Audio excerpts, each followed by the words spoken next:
നമസ്കാരം. ചെറിയാതെ വയ്യയിലേക്ക് മാന്യ പ്രേക്ഷകർക്ക് സ്വാഗതം. നാളെ മാസപ്പിറവി കണ്ടത്രേ.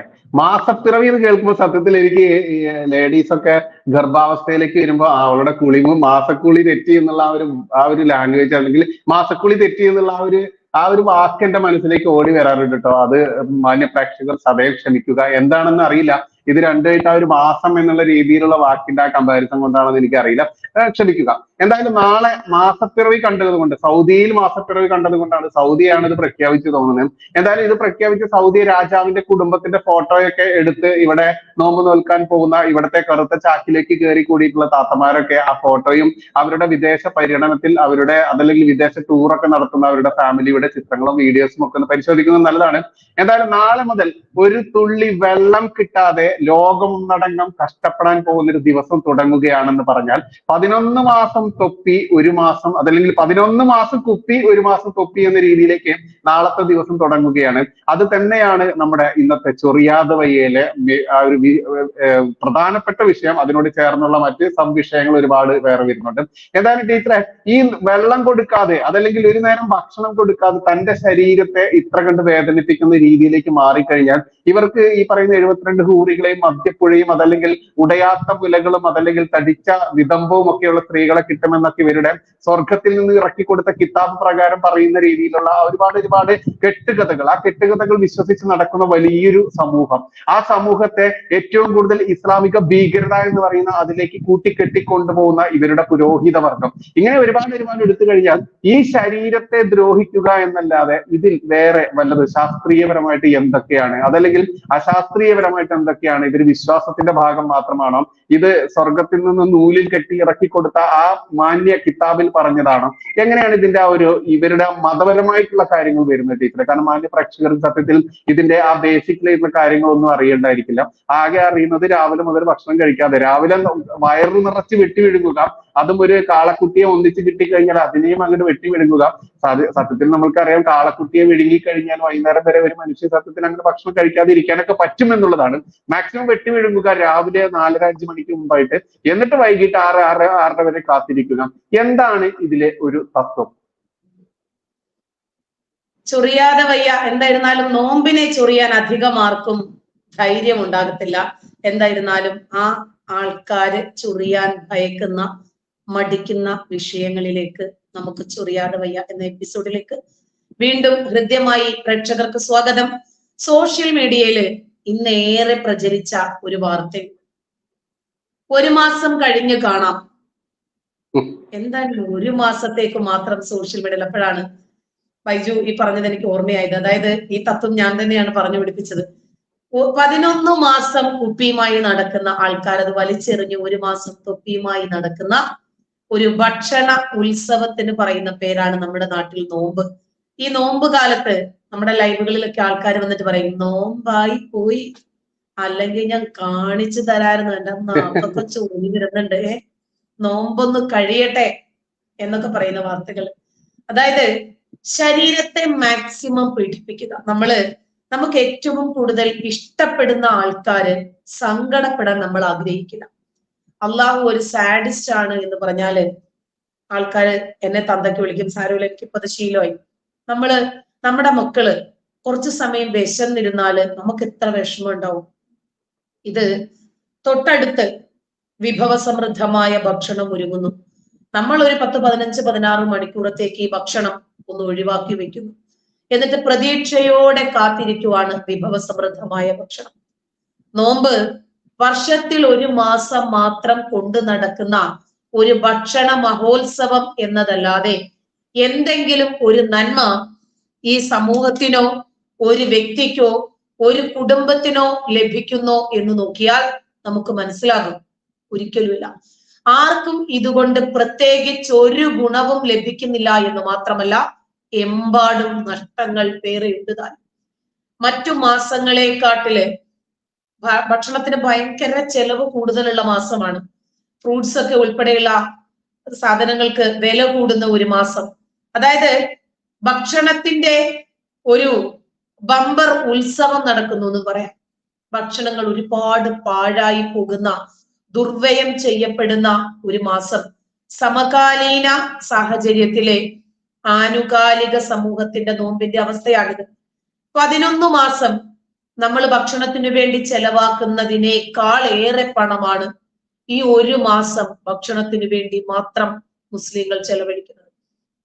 സാധാരണക്കാരായ ആളുകൾ പോലും അവരുടെ കുടുംബ ബഡ്ജറ്റ് താളം തെറ്റുന്ന ഒരു മാസം കൂടിയാണിത്. കാരണം നമ്മൾ പിടിക്കുന്നിടത്ത് നിൽക്കത്തില്ല. സാധാരണഗതിയിൽ 50, 100, 150 അല്ലെങ്കിൽ 200 രൂപയുടെ മീനൊക്കെ ഉണ്ടെങ്കിൽ അഡ്ജസ്റ്റ് ചെയ്ത് പോകാമെങ്കിൽ ഇത് പറ്റത്തില്ല. അതോ തീറ്റ അധികവുമാണ്, ചെലവ് അതിലേറെ അധികമാണ്. കൊച്ചു വെളുപ്പാങ്കാലത്ത് മനുഷ്യൻ നല്ലതുപോലെ കണ്ണിൽ ഉറക്കം പിടിക്കുന്ന ഒരു സമയം, എഴുന്നേറ്റ് വാരി വലിച്ച് തിന്നാൻ മനുഷ്യന് പറ്റുമോ എന്ന് ചോദിക്കും. പിന്നെ ഇതൊക്കെ ഇവരെങ്ങോട്ടായി കയറ്റുന്നത്? ഭക്ഷണം തന്നെയാണ് ഇവരിതെല്ലാം തിന്നു മുടിക്കുന്നത്. എന്നിട്ട് വെളുപ്പാങ്കാലം മുതല് ബാങ്ക് വിളിക്കുന്നതും കാത്തിരിക്കും തീറ്റിയൊന്ന് നിർത്താൻ, അതുവരെ തിന്നും.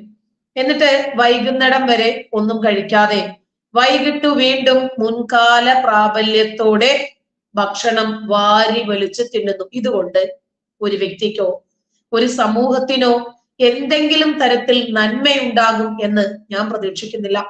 ഭക്ഷണത്തിന് വകയില്ലാത്ത പട്ടിണി പാവങ്ങള് ഈ മാസവും എല്ലാ മാസം എന്നതുപോലെ തന്നെ പട്ടിണിയും പരിവട്ടവും വേദനയും പ്രയാസങ്ങളും ദുരിതങ്ങളും ഒക്കെയായി കഴിഞ്ഞു പോകുമെന്നതിലുപരി ഭക്ഷണത്തെ ഒരു ആചാരമായി ഉത്സവമായി കാണുന്ന ആളുകൾ എന്താണ് ഭക്ഷണം ഇല്ലാത്തവർക്ക് ഇതുകൊണ്ട് നൽകുന്നത്?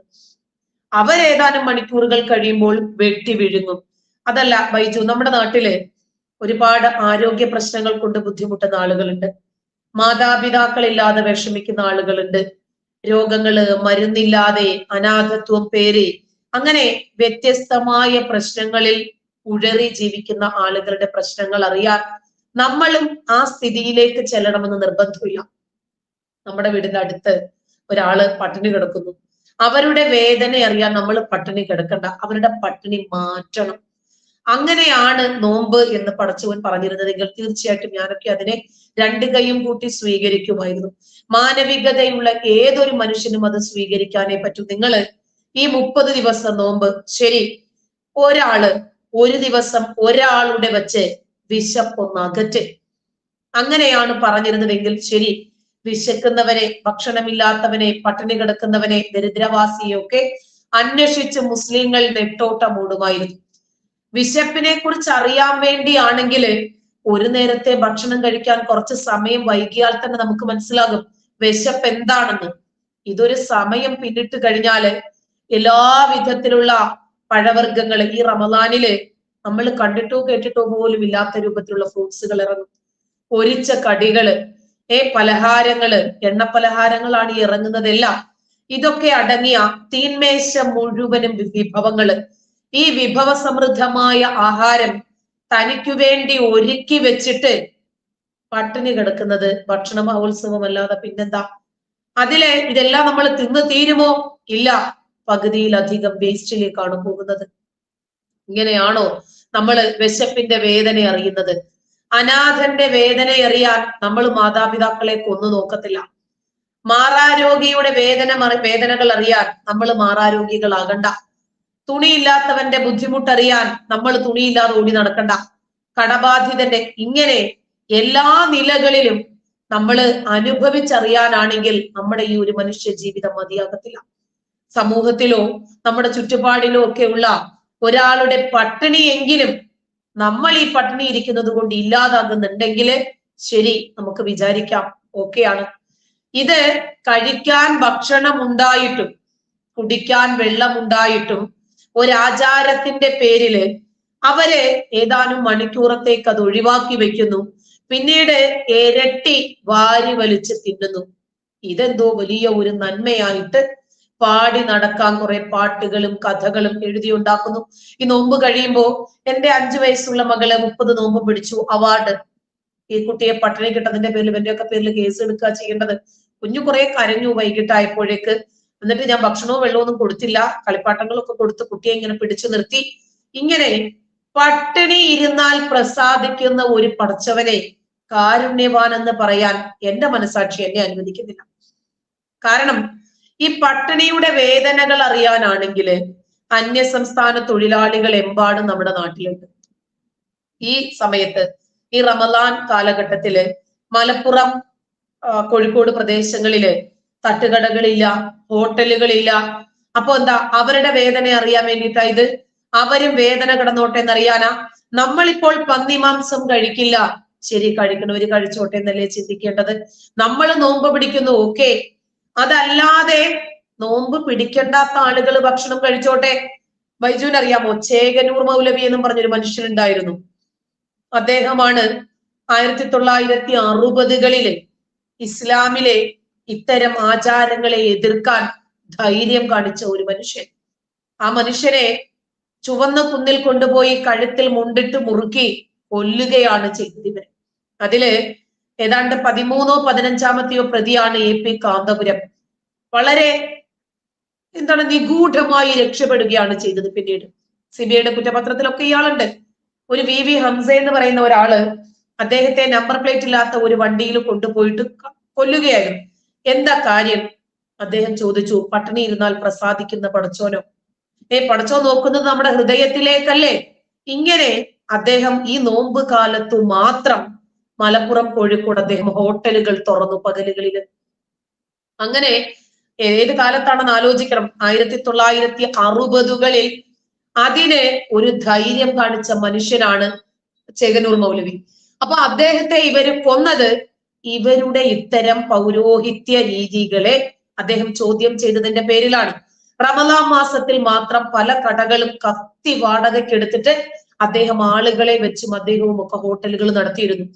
അപ്പോ വിശപ്പിന്റെ വേദന അറിയാനാണ് നോമ്പെങ്കില് നമ്മൾ അറിഞ്ഞാ പോരെ?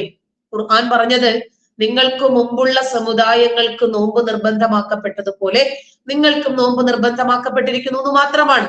അപ്പോ ചിലപ്പോൾ നിങ്ങൾ സൂക്ഷ്മതയുള്ളവരായ ഉറപ്പൊന്നുമില്ല, നോമ്പ് പിടിച്ചാൽ സ്വർഗം കിട്ടുമെന്നൊന്നും ഖുർആനിൽ ഇല്ല. അപ്പൊ ഇങ്ങനെ പട്ടിണി ഇരുന്ന് പ്രസാദിക്കുന്ന ആ പടച്ചവനെ ആരാധിക്കാൻ ഒരിക്കലും തലയ്ക്കകത്ത് ആളുതാമസമുള്ള ഒരാളും തയ്യാറാകത്തില്ല. ഒരു ദരിദ്രനായ രക്ഷിതാവ് പോലും തന്റെ മക്കളോട് എന്തായിരിക്കും പറയുന്നത്?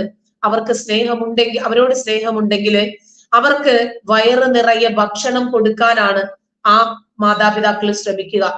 തന്റെ മക്കള് ഒരു നേരം പോലും ഭക്ഷണം കഴിക്കാതിരിക്കുന്നത് ഒരു രക്ഷിതാവിനും സഹിക്കാൻ പറ്റില്ല. നമ്മൾ ഉണ്ടിട്ടില്ലെങ്കിലും നമ്മുടെ മക്കൾ ഉണ്ണണം എന്ന് വിചാരിക്കുന്നവരാണ് നമ്മള്. പക്ഷേ ഒരു കാരുണ്യവാനായ അള്ളാഹു തന്റെ സൃഷ്ടികളോട് നിങ്ങൾ പട്ടിണി കിടന്നു വലിക്കണം, നിങ്ങൾ വലിച്ചു വലിച്ച് ചാവണം, എന്നാല് ഞാൻ നിങ്ങളിൽ സംപ്രീതനാകാം. ഈ അള്ളാഹുവിന്റെ കാരുണ്യത്തെ ഇസ്ലാമില് നിൽക്കുമ്പോ തന്നെ എനിക്ക് ഒരുപാട് വിഷയങ്ങളിൽ സംശയം തോന്നിയിട്ടുണ്ട്. നമ്മള് ഒരു ബലി പെരുന്നാൾ ആഘോഷിക്കും. എന്തിനാണെന്നറിയാമോ? അതായത് ഒരു പ്രവാചകന്റെ ത്യാഗസ്മരണയാണ്. ഇബ്രാഹിം എന്നൊരു പ്രവാചകന് മക്കളില്ല. ഈ പ്രവാചകൻ മക്കളില്ലാതെ അള്ളാഹുവിനോട് കരഞ്ഞ് പ്രാർത്ഥിച്ച് ഒടുവില് അള്ളാഹു പറയും, നിനക്ക് ഞാൻ ഇതാ ഒരു മകനെ തന്നിരിക്കുന്നു. എന്നിട്ട് ഈ മോനെ കണ്ട ഇദ്ദേഹമാണെങ്കില് എന്നാ ഖുർആൻ പറയുന്നത്, നര കൊണ്ട് അദ്ദേഹത്തിന്റെ തലയൊക്കെ ശോഭിക്കുന്നു, അത്രയ്ക്ക് വൃദ്ധനായി പോയി, ഒടിഞ്ഞു മടങ്ങിപ്പോയി. അങ്ങനെ ഈ മനുഷ്യനൊരു കുഞ്ഞിനെ നൽകുന്നു. ഈ കുഞ്ഞ് ഒന്ന് തത്തിക്കളിക്കാൻ, ഒന്ന് പിച്ച വയ്ക്കാനൊക്കെ തുടങ്ങിയ സമയത്ത് അദ്ദേഹം ഒരു സ്വപ്നം കാണുന്നു. ആ മകനെ നീ എനിക്ക് ബലി നൽകണം, കഴുത്തറുത്ത് കൊടുക്കണമെന്ന്. ഞാൻ പറയാലോ ബൈജു, എന്റെ മക്കളുടെ നഖം ഒന്ന് കയറ്റി വെട്ടിയാൽ നിനക്ക് ഞാൻ 20 സ്വർഗം തരാമെന്ന് പറഞ്ഞാൽ ഓടാ പടച്ചോനെ, അങ്ങനത്തെ സ്വർഗം എനിക്ക് വേണ്ടാന്ന് ഞാൻ പറയും. കഴുത്ത് വെട്ടാനല്ല, നഖം ഒന്ന് കയറ്റി വെട്ടാൻ പറഞ്ഞാൽ പോലും എനിക്കത് ചെയ്യാൻ കഴിയില്ല. കാരണം എന്റെ കുഞ്ഞിനെ വേദനിപ്പിച്ചിട്ട് എനിക്ക് അങ്ങനെ ഹൂറികളുടെ കൂടെ ആടി പറഞ്ഞ ഞാൻ പോയിട്ട് കാര്യമില്ല.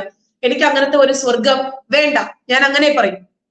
ഈ പ്രവാചകൻ മാനസിക രോഗിയാണ്. ഇദ്ദേഹം ഇങ്ങനെ ഒരു സ്വപ്നം കാണുവാണ്, കുഞ്ഞിനെ അറുത്ത് എനിക്ക് ബലി നൽകണമെന്ന് അള്ളാഹു പറഞ്ഞിരിക്കുന്നു. അങ്ങനെ ഈ മനുഷ്യൻ ഈ കുഞ്ഞിനെ കുന്നിൻ ചെരുവിൽ കൊണ്ടുപോകും. കുഞ്ഞിനെ അറുക്കാൻ കത്തി തേക്കുന്നു, കുഞ്ഞിന് വസ്ത്രം ധരിപ്പിച്ചു കൊടുക്കുന്നു. കുന്നിൻ മുകളിലേക്ക് കൊണ്ടുപോകുമ്പോ ഈ കുഞ്ഞ് ചോദിക്കുന്നു, അപ്പൊ നമ്മൾ എങ്ങോട്ടാ പോകുന്നത്? അങ്ങനെ ഒരു പാട്ടൊക്കെ ഉണ്ട്, ഉടനെ കഴുത്തൻ്റേത് അറുക്ക് വാപ്പ എന്നൊക്കെ പറഞ്ഞിട്ട് പാട്ടിലൂടെയാണ് ഇസ്ലാം മുമ്പ് പടർന്ന് പന്തലിച്ചത്. അപ്പൊ ഭാര്യ ചോദിക്കുന്നുണ്ട്, നിങ്ങൾ അള്ളാഹുവിന്റെ കൽപ്പന പ്രകാരമാണോ കുഞ്ഞിനെ കൊണ്ടുപോകുന്നത്? അതെ എന്ന് പറയും. ഈ കത്തി ആഞ്ഞു കുഞ്ഞിന്റെ കഴുത്തിലേക്ക് വെട്ടുമ്പോൾ ഈ പിതാവിന് ഒരിക്കലും അറിയില്ല ആ കുഞ്ഞ് മരിക്കുമോ ഇല്ലേ എന്ന്. പക്ഷെ ഇദ്ദേഹം ആ കുഞ്ഞിനെ അറുക്കാൻ തയ്യാറാകുന്നു. അതിന് ത്യാഗമെന്ന് പറയാൻ എന്റെ മനസാക്ഷി എന്നെ അനുവദിക്കില്ല. അത് സ്വാർത്ഥതയാണ്. അയാളുടെ കഴുത്തിലാണ് കത്തി വച്ചതെങ്കിൽ നമുക്ക് പറയാം അത് ത്യാഗമാണെന്ന്. സ്വന്തം കുഞ്ഞിന്റെ കഴുത്തിൽ കത്തിവെക്കാൻ തയ്യാറായ ഒരു മനുഷ്യനെ വളരെ ത്യാഗത്തിന്റെ പര്യായമായി കണ്ടിട്ടാണ് ഇവിടെ ബലിപെരുന്നാൾ ആഘോഷിക്കുന്നത്. അങ്ങനെ ഒരു തെറ്റും ചെയ്യാതെ കഴുത്ത് നീട്ടിത്തരുന്ന മൃഗങ്ങളുടെ കഴുത്തുകളാണ് ഈ അറുക്കുന്നതിൽ. ആരെങ്കിലും സിംഹത്തെ ബലിയറുക്കുമോ? ആരെങ്കിലും കരടിയെയോ പുലിയെയോ ബലി കൊടുക്കാൻ തയ്യാറാകുമോ? ആടും പശുവൊക്കെ ആകുമ്പോൾ കഴുത്ത് നീട്ടിത്തരും, അതുകൊണ്ട് അതിനെയൊക്കെ ബലിയറുക്കുന്നു.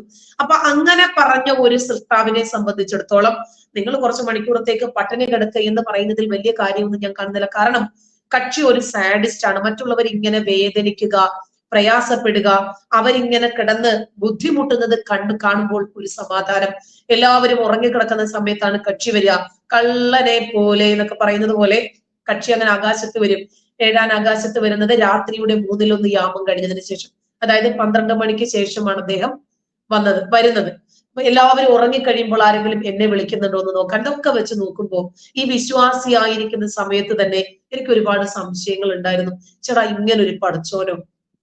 അതായത് ആധുനിക ജനാധിപത്യ വ്യവസ്ഥിതിയില് മാനുഷിക മൂല്യങ്ങൾക്ക്, മനുഷ്യന് മാനവികതയ്ക്ക് മുൻതൂക്കം നൽകി ജീവിക്കുന്ന ഇത്തരം ഒരു സമൂഹത്തില് ഇങ്ങനെ ഒരു സാഡിസ്റ്റ് ആകുന്ന പടച്ചോനെ ഉൾക്കൊള്ളാൻ തലയ്ക്കകത്ത് ആളുതാമസമുള്ളവർക്ക് കഴിയുമെന്ന് എനിക്ക് തോന്നുന്നില്ല.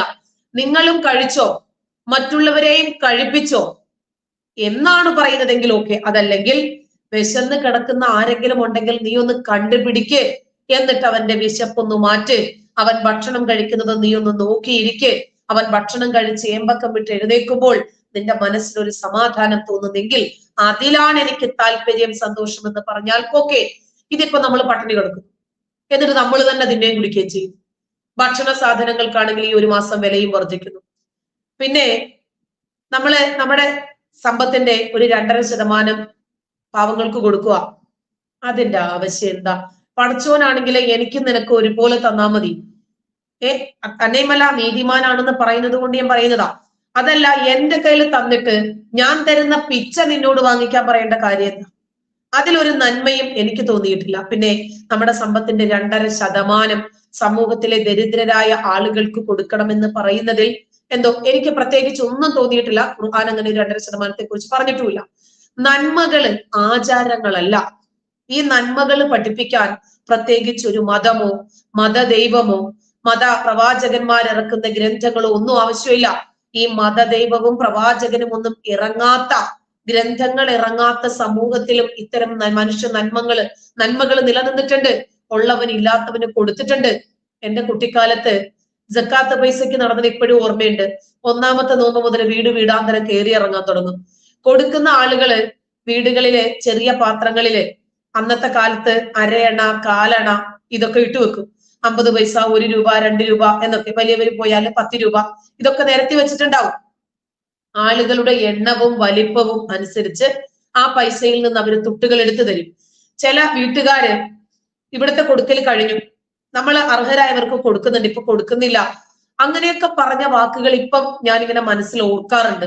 അതായത് ഒരു 50 രൂപയോ 75 രൂപയോ ഒക്കെയാണ് ഒരു 100 വീട് കയറി ഇറങ്ങിയാൽ അന്നത്തെ കാലത്ത് ഉണ്ടാകുന്നത്. അന്നൊക്കെ ഒരു ഒറ്റ ഓട്ടമാണ് ഉച്ചയാകുമ്പോ. കാരണം കൊടുക്കൽ കഴിയും, അതിനുള്ളിൽ പരമാവധി വീടുകളിൽ കയറി ഇറങ്ങണം. അതിന്റെ ആവശ്യമുണ്ടോ? ഇവിടെ സംഘടിതമായ ഒരു സംവിധാനമുണ്ട്. അങ്ങനെ ഉള്ളവരെ നമ്മുടെ കുടുംബങ്ങളിൽ തന്നെയുള്ള ഇല്ലാത്ത അർദ്ധപട്ടണിക്കാരായ ആളുകളെ സ്വാധീനിക്കുകയും അവർക്ക് നമ്മളിൽ ഉള്ളത് കൊടുക്കുകയും ചെയ്താൽ നാട്ടുകാരറിയില്ല. അതുകൊണ്ടാണ് അങ്ങനെ കൊടുക്കാത്തത്. കാരണം കുടുംബത്തിലുള്ളവർക്ക് മാത്രം കൊടുത്താൽ എങ്ങനെ നാട്ടുകാരറിയുന്നത്? തന്നെയുമല്ല, ഇവരുടെ ആത്മാഭിമാനത്തിന് കുറച്ചുകൂടി ഒരു പ്രൗഢോജ്വലമായ സ്വീകരണം കിട്ടണമെങ്കിൽ ഞാനാണ് ഇന്നാൾക്ക് കൊടുത്തത് കേട്ടോ എന്ന് പറയണ്ടേ. ഇന്ന് അത്തരം സ്ഥിതികളൊന്നുമില്ല. വലിയ സംഖ്യകള് പരമാവധി അർഹരായ ആളുകൾക്ക് എത്തിച്ചു കൊടുക്കുന്ന ആളുകളുണ്ട്. അതൊരു വലിയ നന്മയാണ്, അരിയായിട്ടും പൈസയായിട്ടും ഒക്കെ. പക്ഷെ എന്റെ ചോദ്യം ഇതാണ്, ഈ 1 മാസം മാത്രം മതിയോ? ഈ റമദാൻ മാസം മാത്രമല്ലല്ലോ മനുഷ്യന് ഭക്ഷണം ആവശ്യമായിട്ടുള്ളത്, പൈസ ആവശ്യമായിട്ടുള്ളത്, അരി ആവശ്യമായിട്ടുള്ളത്. അതിന് ഏത് കാലത്തായിരുന്നാലും ശരി അവർക്ക് ആവശ്യമുള്ളത് അവർക്ക് എത്തിച്ചു കൊടുക്കാൻ കഴിയണം. ഇപ്പോ അമ്മയെ ആശംസിക്കാൻ ഒരു മാതൃദിനത്തിന്റെ ആവശ്യമുണ്ടോ? എന്നും അമ്മയെ ആദരിക്കണം. അച്ഛനെ ആദരിക്കാൻ ഒരു അച്ഛന്റെ ദിവസമൊന്നും വേണ്ട എന്ന് പറയുന്നത് പോലെ പാവങ്ങളെ പരിഗണിക്കാൻ, അവരെ സഹായിക്കാൻ പ്രത്യേകിച്ച് ഒരു മാസത്തിന്റെ ആവശ്യമില്ല. അതല്ലാതെ തന്നെ എന്നും അവർക്ക് വിശപ്പുണ്ട്, എന്നും അവർക്ക് ദാഹമുണ്ട്, എന്നും അവർക്ക് പട്ടിണിയാണ്. അങ്ങനെ കൊടുക്കാൻ നമ്മുടെ നാട്ടിൽ അത്തരം ഒരു സംവിധാനം ഉണ്ടാകണം എന്നാണ് ഞാൻ പറഞ്ഞത്. ഇത് ടീച്ചർ മലപ്പുറത്തെ കോഴിക്കോടിന്റെ പറഞ്ഞത് കൊണ്ട് ഞാൻ പറയുക, കഴിഞ്ഞ വർഷത്തെ നോമ്പിന് ഞാനൊരു പരീക്ഷണം നടത്തി നോക്കി. അതായത് ഞാൻ അട്ടപ്പാടിയിൽ നിന്ന് കോയമ്പത്തൂർ വഴി അട്ടപ്പാടി ചുരം ഇറങ്ങി മണ്ണാർക്കാട് വഴി വന്ന സമയത്ത് അട്ടപ്പാടിയിലൊക്കെ ഏകദേശം 1-2 ഹോട്ടലുകളൊക്കെ തുറന്നിട്ടുണ്ട്, കോട്ടത്തല, ഗൂളിക്കടവ് എന്ന് പറയുന്ന സ്ഥലങ്ങളിലൊക്കെ. അതിനുശേഷം ഞാൻ മണ്ണാർക്കാട് എത്തിയതിനു ശേഷം എവിടങ്ങളിലൊക്കെ ഹോട്ടലുകൾ അതല്ലെങ്കിൽ എന്തെങ്കിലും ചെറിയ തട്ടുകടകളോ അതല്ലെങ്കിൽ ബേക്കറിയിൽ എന്തെങ്കിലും ഉണ്ടോ എന്ന് കൃത്യമായിട്ട് ഞാൻ പരിശോധിച്ച് നോക്കിയ സമയത്ത് മണ്ണാർക്കാട്, പെരിന്തൽമണ്ണ, പാണ്ടിക്കാട്, അങ്ങനെ വണ്ടൂര് വരുന്ന നിലമ്പൂര് വരെ നോക്കിയതിൽ സത്യത്തിലും ഒരു ചെറിയൊരു ഹോട്ടൽ മാത്രമാണ് എന്റെ ശ്രദ്ധയിൽപ്പെട്ടത്. അവസാനം ഞാൻ ആ ഹോട്ടലിൽ കയറി ഭക്ഷണം കഴിച്ചു. ആ ഹോട്ടൽ നടത്തിയത് ഒരു മുസ്ലിം നാമധാരി അല്ല, ഒരു പ്രായം പിടിച്ച അമ്മയാണ്. അന്ന് അവിടെ ഞാൻ നോക്കുമ്പോൾ നിറയെ ആളുകൾ അവിടെ ഭക്ഷണം കഴിക്കുന്നുണ്ട് കേട്ടോ. സത്യത്തിലും ആ അമ്മയുടെ മുഖത്തിന്റെ ആ സന്തോഷം കണ്ടപ്പോൾ സത്യത്തിൽ ഞാൻ ആഹ്ലാദിച്ചത്, നോമ്പ് നടക്കുമ്പോൾ ആകെ ഗുണം കിട്ടുന്നത് ഇതുപോലത്തെ കുഞ്ഞു കടകൾ നടത്തുന്ന, ഈ പറയുന്ന ഇവരുടെ ഭാഷയിലുള്ള കാഫിറുകൾ നടത്തുന്ന ചെറിയ ഹോട്ടലുകളായിക്കോട്ടെ, ചെറിയ ബേക്കറി പോലുള്ള കടകളായിക്കോട്ടെ, ഹോട്ടലുകളായിക്കോട്ടെ, ഇത്തരത്തിലുള്ള ആളുകൾക്ക് മാത്രമാണ് എന്നുള്ളതാണ് യാഥാർത്ഥ്യം. മറ്റ് ഒട്ടേറെ കടകളിൽ, മുസ്ലിം നാമധാരികളുടെ കടകളിൽ ഞാൻ കയറി, ബിസ്മില്ല ആയിക്കോട്ടെ, മറ്റൊട്ടേറെ മുസ്ലിം പേരുകളിലുള്ള വലിയ വലിയ പടച്ചോനെ സ്തുതിക്കുന്ന പേരുകളൊക്കെയുള്ള ചെറിയ ചെറിയ ബേക്കറികളിലൊക്കെ ഞാൻ കയറി നോക്കി. ഒരു തുള്ളി, ഒരു സോഡ കുപ്പി പോലും, അതിൽ ഒരുത്തന്റെ കടയിൽ കയറി ഞാൻ പറഞ്ഞു, സുഹൃത്തെ നിങ്ങൾ എനിക്ക് റെഡിമെയ്ഡ് ആയിട്ടുള്ള എന്താ ഉള്ളതെന്ന് ഞാൻ ചോദിച്ചു. ഇത് അറിയാൻ വേണ്ടി കയറി തന്നെയാണ് ഞാൻ. അപ്പൊ അദ്ദേഹം പറഞ്ഞു, ഇല്ല ഇവിടെ ഒന്നുമില്ല. അങ്ങനെ ഇരിക്കും ഞാൻ അയാളുടെ ഫ്രീസർ വെറുതെ ഒന്ന് പൊക്കി നോക്കിയ സമയത്ത് ഇതിൽ ഒരുപാട്, നമുക്കറിയാം റെഡിമെയ്ഡ് ജ്യൂസുകളൊക്കെ ഒരുപാട് വരുന്നുണ്ട്. ഇത് കംപ്ലീറ്റ് ചെയ്യാൻ ചെയ്തിരിക്കുന്നത് വലിയൊരു ഫ്രീസറിൽ അങ്ങ് ഡംപ് ചെയ്തിട്ട് അത് അടച്ചു വെച്ച് അതിന്റെ മുകളിൽ കുറെ ഇത് കാണാതിരിക്കാൻ വേണ്ടി കവറൊക്കെ ചെയ്ത് വെച്ചിരിക്കുകയാണ്. അപ്പൊ ഞാൻ ഇത് പൊക്കി നോക്കി അതിന്റെ അടിയിലേക്ക് കൈയിട്ട് വെറുതെ നോക്കിയ സമയത്ത് ഇത് പൂർണ്ണമായിട്ട് ഇതിന്റെ ഉള്ളിലുണ്ട്. അതിൽ ഇയാളോട് ചോദിച്ച സമയത്ത് ഇയാൾ പറഞ്ഞത്, പടച്ചവന്റെ നാമത്തിൽ നോമ്പ് നോറ്റിരിക്കുന്ന ഞാൻ നിനക്ക് അതല്ലെങ്കിൽ നിങ്ങൾക്ക് ഇത് തരില്ല. മാത്രമല്ല നിങ്ങളൊരു ഹിന്ദു വിശ്വാസിയാണെന്ന് എനിക്ക് മനസ്സിലായി. കാരണം എന്റെ കയ്യിൽ ഈ കെട്ടും ചരടൊക്കെ കണ്ടത് കൊണ്ടായിരിക്കാം പുള്ളിക്ക് കാര്യം പെട്ടെന്ന് മനസ്സിലായി. പുള്ളി എൻ്റെ അടുത്ത് പറഞ്ഞു, നിങ്ങൾക്ക് തരാൻ പാടില്ല ഞങ്ങളുടെ വിശ്വാസ പ്രകാരം. ഞാൻ പറഞ്ഞു, ഞാൻ ഗൾഫ് രാജ്യങ്ങളിൽ, ഞാൻ ദുബായിൽ, അബുദാബിയിലൊക്കെ ജോലി ചെയ്തിട്ടുള്ള ഒരു വ്യക്തിയാണ്. അവിടെ നമ്മുടെ ഓഫീസിലേക്കൊക്കെ അക്കൗണ്ട് സെക്ഷനിലായതുകൊണ്ട് തന്നെ ഏറ്റവും കൂടുതൽ അവിടുത്തെ പ്രാദേശിക അറബികളുമായിട്ട്, കമ്പനി സ്ഥാപന മേധാവികളുമായിട്ടൊക്കെ നമുക്ക് ഇടപഴകേണ്ടതുണ്ട്. നമ്മുടെ ഒരു ഫോൺ ചെയ്ത് കഴിഞ്ഞാലോ അതല്ലെങ്കിൽ നമ്മളെ ഒരാൾ നേരിട്ട് വന്ന് കണ്ടാലോ നമ്മൾ ആദ്യം പറയുന്നത്, അതല്ലെങ്കിൽ കയറി വരുമ്പോൾ അവർ പറയുക അസ്സലാമു അലൈക്കും പറയും, നമ്മൾ വാ അലൈക്കും അസ്സലാം നമ്മൾ തിരിച്ചു പറയും. എന്നാൽ നേരെ തിരിച്ച് മലപ്പുറത്തിന്റെ ഏതെങ്കിലും ഒരു മുസ്ലിം നാമധാരിയായിട്ടുള്ള ഒരുത്തന്റെ കടയിൽ ചെന്നിട്ട് അസ്സലാമു അലൈക്കും എന്ന് ഒരു കാവി മുണ്ടെടുത്തവൻ, അതല്ലെങ്കിൽ ഇതുപോലെ രാഖി കിട്ടിയവൻ, ചന്ദനക്കുരി നെറ്റിയിൽ തൊട്ടവൻ, ഭസ്മം തൊട്ടവനൊക്കെ പറഞ്ഞു കഴിഞ്ഞാൽ അവർ തിരിച്ചു പറയില്ല എന്ന് മാത്രമല്ല ഒരുവിധം ആളുകളൊക്കെ ഇവനോട് പറയുന്നില്ല, നിങ്ങളോട് അത് മടക്കാൻ ഞങ്ങളുടെ കിതാബിൽ പറഞ്ഞിട്ടില്ല എന്ന് പറയുന്ന ഇത്തരക്കാരാണ് പ്രത്യേകിച്ച് മലപ്പുറത്തിനെയൊക്കെ മതേതരത്വത്തിന്റെ അങ്ങോട്ട് അപ്പോസ്തലന്മാരാക്കിക്കൊണ്ട് ഇവിടെ അങ്ങോട്ട് വാഴ്ത്തുന്ന. മലപ്പുറം എന്ന് പറയുന്ന ജില്ല ഈ ജില്ലയല്ല, ഇത് പാകിസ്ഥാൻ പോലുള്ള രാജ്യമായിട്ടാണ് ഇവർ കൺസിഡർ ചെയ്യുന്നത്. മാത്രമല്ല പാകിസ്ഥാനോ അഫ്ഗാനിസ്ഥാനോ അതല്ലെങ്കിൽ ഇസ്ലാമിക ഭീകര രാജ്യങ്ങളിലൊക്കെ എന്തെങ്കിലും സംഭവിച്ചു കഴിഞ്ഞാൽ അതിന്റെ ഏറ്റവും അനുകിരണങ്ങൾ കാണുക ഈ പറയുന്ന മലപ്പുറം ജില്ലയിലാണ് എന്നുള്ളതുമാണ്. അത്തരത്തിൽ ഈ ചങ്ങാതി ഒരു തുള്ളി വെള്ളം തന്നില്ല എന്ന് മാത്രമല്ല അവന്റെ ആ കടയിൽ ഉണ്ടായിരുന്ന അവനൊരു കൈയിട്ട് എടുത്തു തരാവുന്ന, ഞാൻ പറഞ്ഞു സഹോദര നിങ്ങൾക്ക് ഇത് തന്നു കഴിഞ്ഞാൽ എനിക്ക് കാറിൽ ഇരുന്ന് കുടിക്കാമല്ലോ, അതല്ലെങ്കിൽ കാറിൽ ഇത് കഴിക്കാമല്ലോ, ഇത് തന്നുകൂടെ എന്ന് ചോദിച്ച ആ സഹോദരൻ പറഞ്ഞത്, ഇല്ല തരാൻ പറ്റില്ല, നിങ്ങൾ വേറെ ഏതെങ്കിലും കടയിൽ നോക്കിക്കോളൂ, എന്തായാലും എന്റെ ഈ കടയിൽ നിന്ന് നിങ്ങൾക്ക് ഒന്നും കിട്ടില്ല എന്ന് പറഞ്ഞു. അത്തരത്തിൽ ഈ മലപ്പുറത്തിന്റെ ആ മണ്ണിന്റെ വീഥികളിലൂടെ കടന്ന സമയത്ത് ഈ വണ്ടൂർ എന്ന് പറയുന്ന സ്ഥലത്ത് എത്തിയപ്പോൾ മാത്രമാണ് ഇതുപോലെ റോഡ് സൈഡിൽ ചെറിയൊരു കട കാണുകയും ആ കട ഒരു അമ്മയും ഒരു അച്ഛനും കൂടി നടത്തുന്ന, പാവം പിടിച്ച, അതായത് ഈ അച്ഛന് പ്രായാധിക്യം കൊണ്ട് അദ്ദേഹത്തിന് നടന്ന് നമുക്കൊരു ചായ കൊണ്ട് തരാൻ പോലും ബുദ്ധിമുട്ടുള്ള ആള്, പക്ഷെ അവിടെ അന്ന് തിരക്ക് പിടിച്ച കച്ചവടം നടക്കുന്നു. അതുകൊണ്ട് തന്നെ ഈ പറയുന്ന റമളാൻ മാസത്തിൽ 11 മാസം കുപ്പി അണിഞ്ഞ, ടീച്ചർ തന്നെ പറഞ്ഞിട്ടുള്ള വാക്ക് ഉപയോഗിക്കുകയാണെങ്കിൽ 1 മാസം തൊപ്പി അണിഞ്ഞ് നടക്കുന്ന ഈ റമളാൻ മാസത്തെ ഈ നോമ്പ് എന്തോ വലിയ സംഭവമാണെന്ന് പറഞ്ഞു നടക്കുന്നവരോട് കൃത്യമായിട്ടും പറയാനുള്ളത്, നിങ്ങൾ ചെയ്യുന്നത് ഒരു ശാരീരിക പീഡനം മാത്രമല്ല, നിങ്ങളുടെ മതാചാര പ്രകാരമുള്ള ആ ഒരു അനുഷ്ഠാന പ്രകാരമുള്ള ചടങ്ങുകൾ നടത്തുന്നത് കൊണ്ട് തന്നെ ഇവിടെ ഏറ്റവും കൂടുതൽ മറ്റൊരു കാര്യം കൂടി ഉദ്ധരിക്കേണ്ടത്, ഇവിടെ ഏറ്റവും കൂടുതൽ 99% ബിൽഡിങ്ങുകളായാലും കെട്ടിടങ്ങളായാലും പൂർണ്ണമായിട്ട് ഈ സ്ഥലങ്ങൾ, ഈ ബിൽഡിങ്ങുകൾ നിൽക്കുന്ന സ്ഥലങ്ങളായാലും ഇത് പൂർണ്ണമായിട്ടും ഇസ്ലാമിക ഉടമസ്ഥതയിലായിരിക്കും എന്നുള്ളതാണ്. അതുകൊണ്ട് തന്നെ ഇപ്പോൾ മലപ്പുറം ജില്ലയിൽ പല കടയിലും മുസ്ലിം നാമധാരികളായിട്ടുള്ള ഉടമസ്ഥരുടെ ബിൽഡിങ്ങിൽ കഴിയുന്ന അവർക്ക് ആ ഒരു മാസത്തെ വാടക അവർ ഒഴിവാക്കി കൊടുത്തുകൊണ്ട് കട തുറക്കരുത്, തുറന്നു കഴിഞ്ഞാൽ നീ ഇവിടെ നിന്ന് ഒഴിഞ്ഞു പോകണമെന്ന ചട്ടം കെട്ടിക്കൊണ്ട് നിർബന്ധിതമായി അവനെ പീഡിപ്പിച്ചുകൊണ്ട് അവനെ ഭീഷണിപ്പെടുത്തിക്കൊണ്ട് അവന്റെ കടയടപ്പിക്കുന്ന സിസ്റ്റം ഈ മലപ്പുറം ജില്ലയിൽ എന്ന് മാത്രമല്ല ഈ കേരളത്തിൽ അങ്ങോളം ഇങ്ങോളം അതല്ലെങ്കിൽ ലോകത്ത് അങ്ങോളം ഇങ്ങോളം തന്നെ എന്ന് പറയാം. കാരണം ഇവർ ഞാൻ തിന്നുന്നില്ലെങ്കിൽ നീയും തിന്നരുത്, ഞാൻ കഴിക്കുന്നില്ലെങ്കിൽ നീയും കഴിക്കരുത്, ഞാൻ ഒരു തുള്ളി വെള്ളം കുടിക്കാതിരിക്കുകയാണെങ്കിൽ നീ ചാവാൻ കിടക്കുകയാണെങ്കിലും നിനക്കും ഒരു തുള്ളി വെള്ളം ഞാൻ തരില്ല എന്ന ആ മനോഭാവം ലോകത്ത് ആർക്കെങ്കിലും ഉണ്ട് എന്നുണ്ടെങ്കിൽ അത് ഈ വിഭാഗത്തിന് മാത്രമാണ് എന്ന് നമ്മൾ ചൊറിയാതെ വയ്യ എന്ന ഈ പ്രോഗ്രാമിൽ അതിശക്തമായി തന്നെ പറയേണ്ടതുണ്ട്. അത് കൃത്യമായിട്ട് മലപ്പുറം ജില്ലയായാലും കോഴിക്കോടായാലും ജീവിക്കുന്ന നമ്മൾ തന്നെയാണ് അതിന്റെ ഉദാഹരണങ്ങൾ, അനുഭവസ്ഥർ എന്നുള്ളത് കൂട്ടിച്ചേർക്കേണ്ടതുണ്ട്. കാരണം ഇവിടെ ആരുടെയും അനുഭവം നമ്മൾക്ക് ഉദ്ധരിച്ച് പറയേണ്ട ആവശ്യമില്ല. അത്തരത്തിൽ ഈ മലപ്പുറത്ത് നടക്കുന്ന ഈ തെമ്മാടിത്തരങ്ങൾ ഇത് മറച്ചു വെച്ചുകൊണ്ട് മലപ്പുറത്ത് കിട്ടുന്ന ഹോട്ടലുകൾ അതല്ലെങ്കിൽ കേരളത്തിൽ അങ്ങോളം ഇങ്ങോളം ഭക്ഷണം കിട്ടുന്ന ഹോട്ടലുകളുടെ പേരുകളൊക്കെ ഇനി സോഷ്യൽ മീഡിയയിൽ സജീവമായിട്ട് വരും.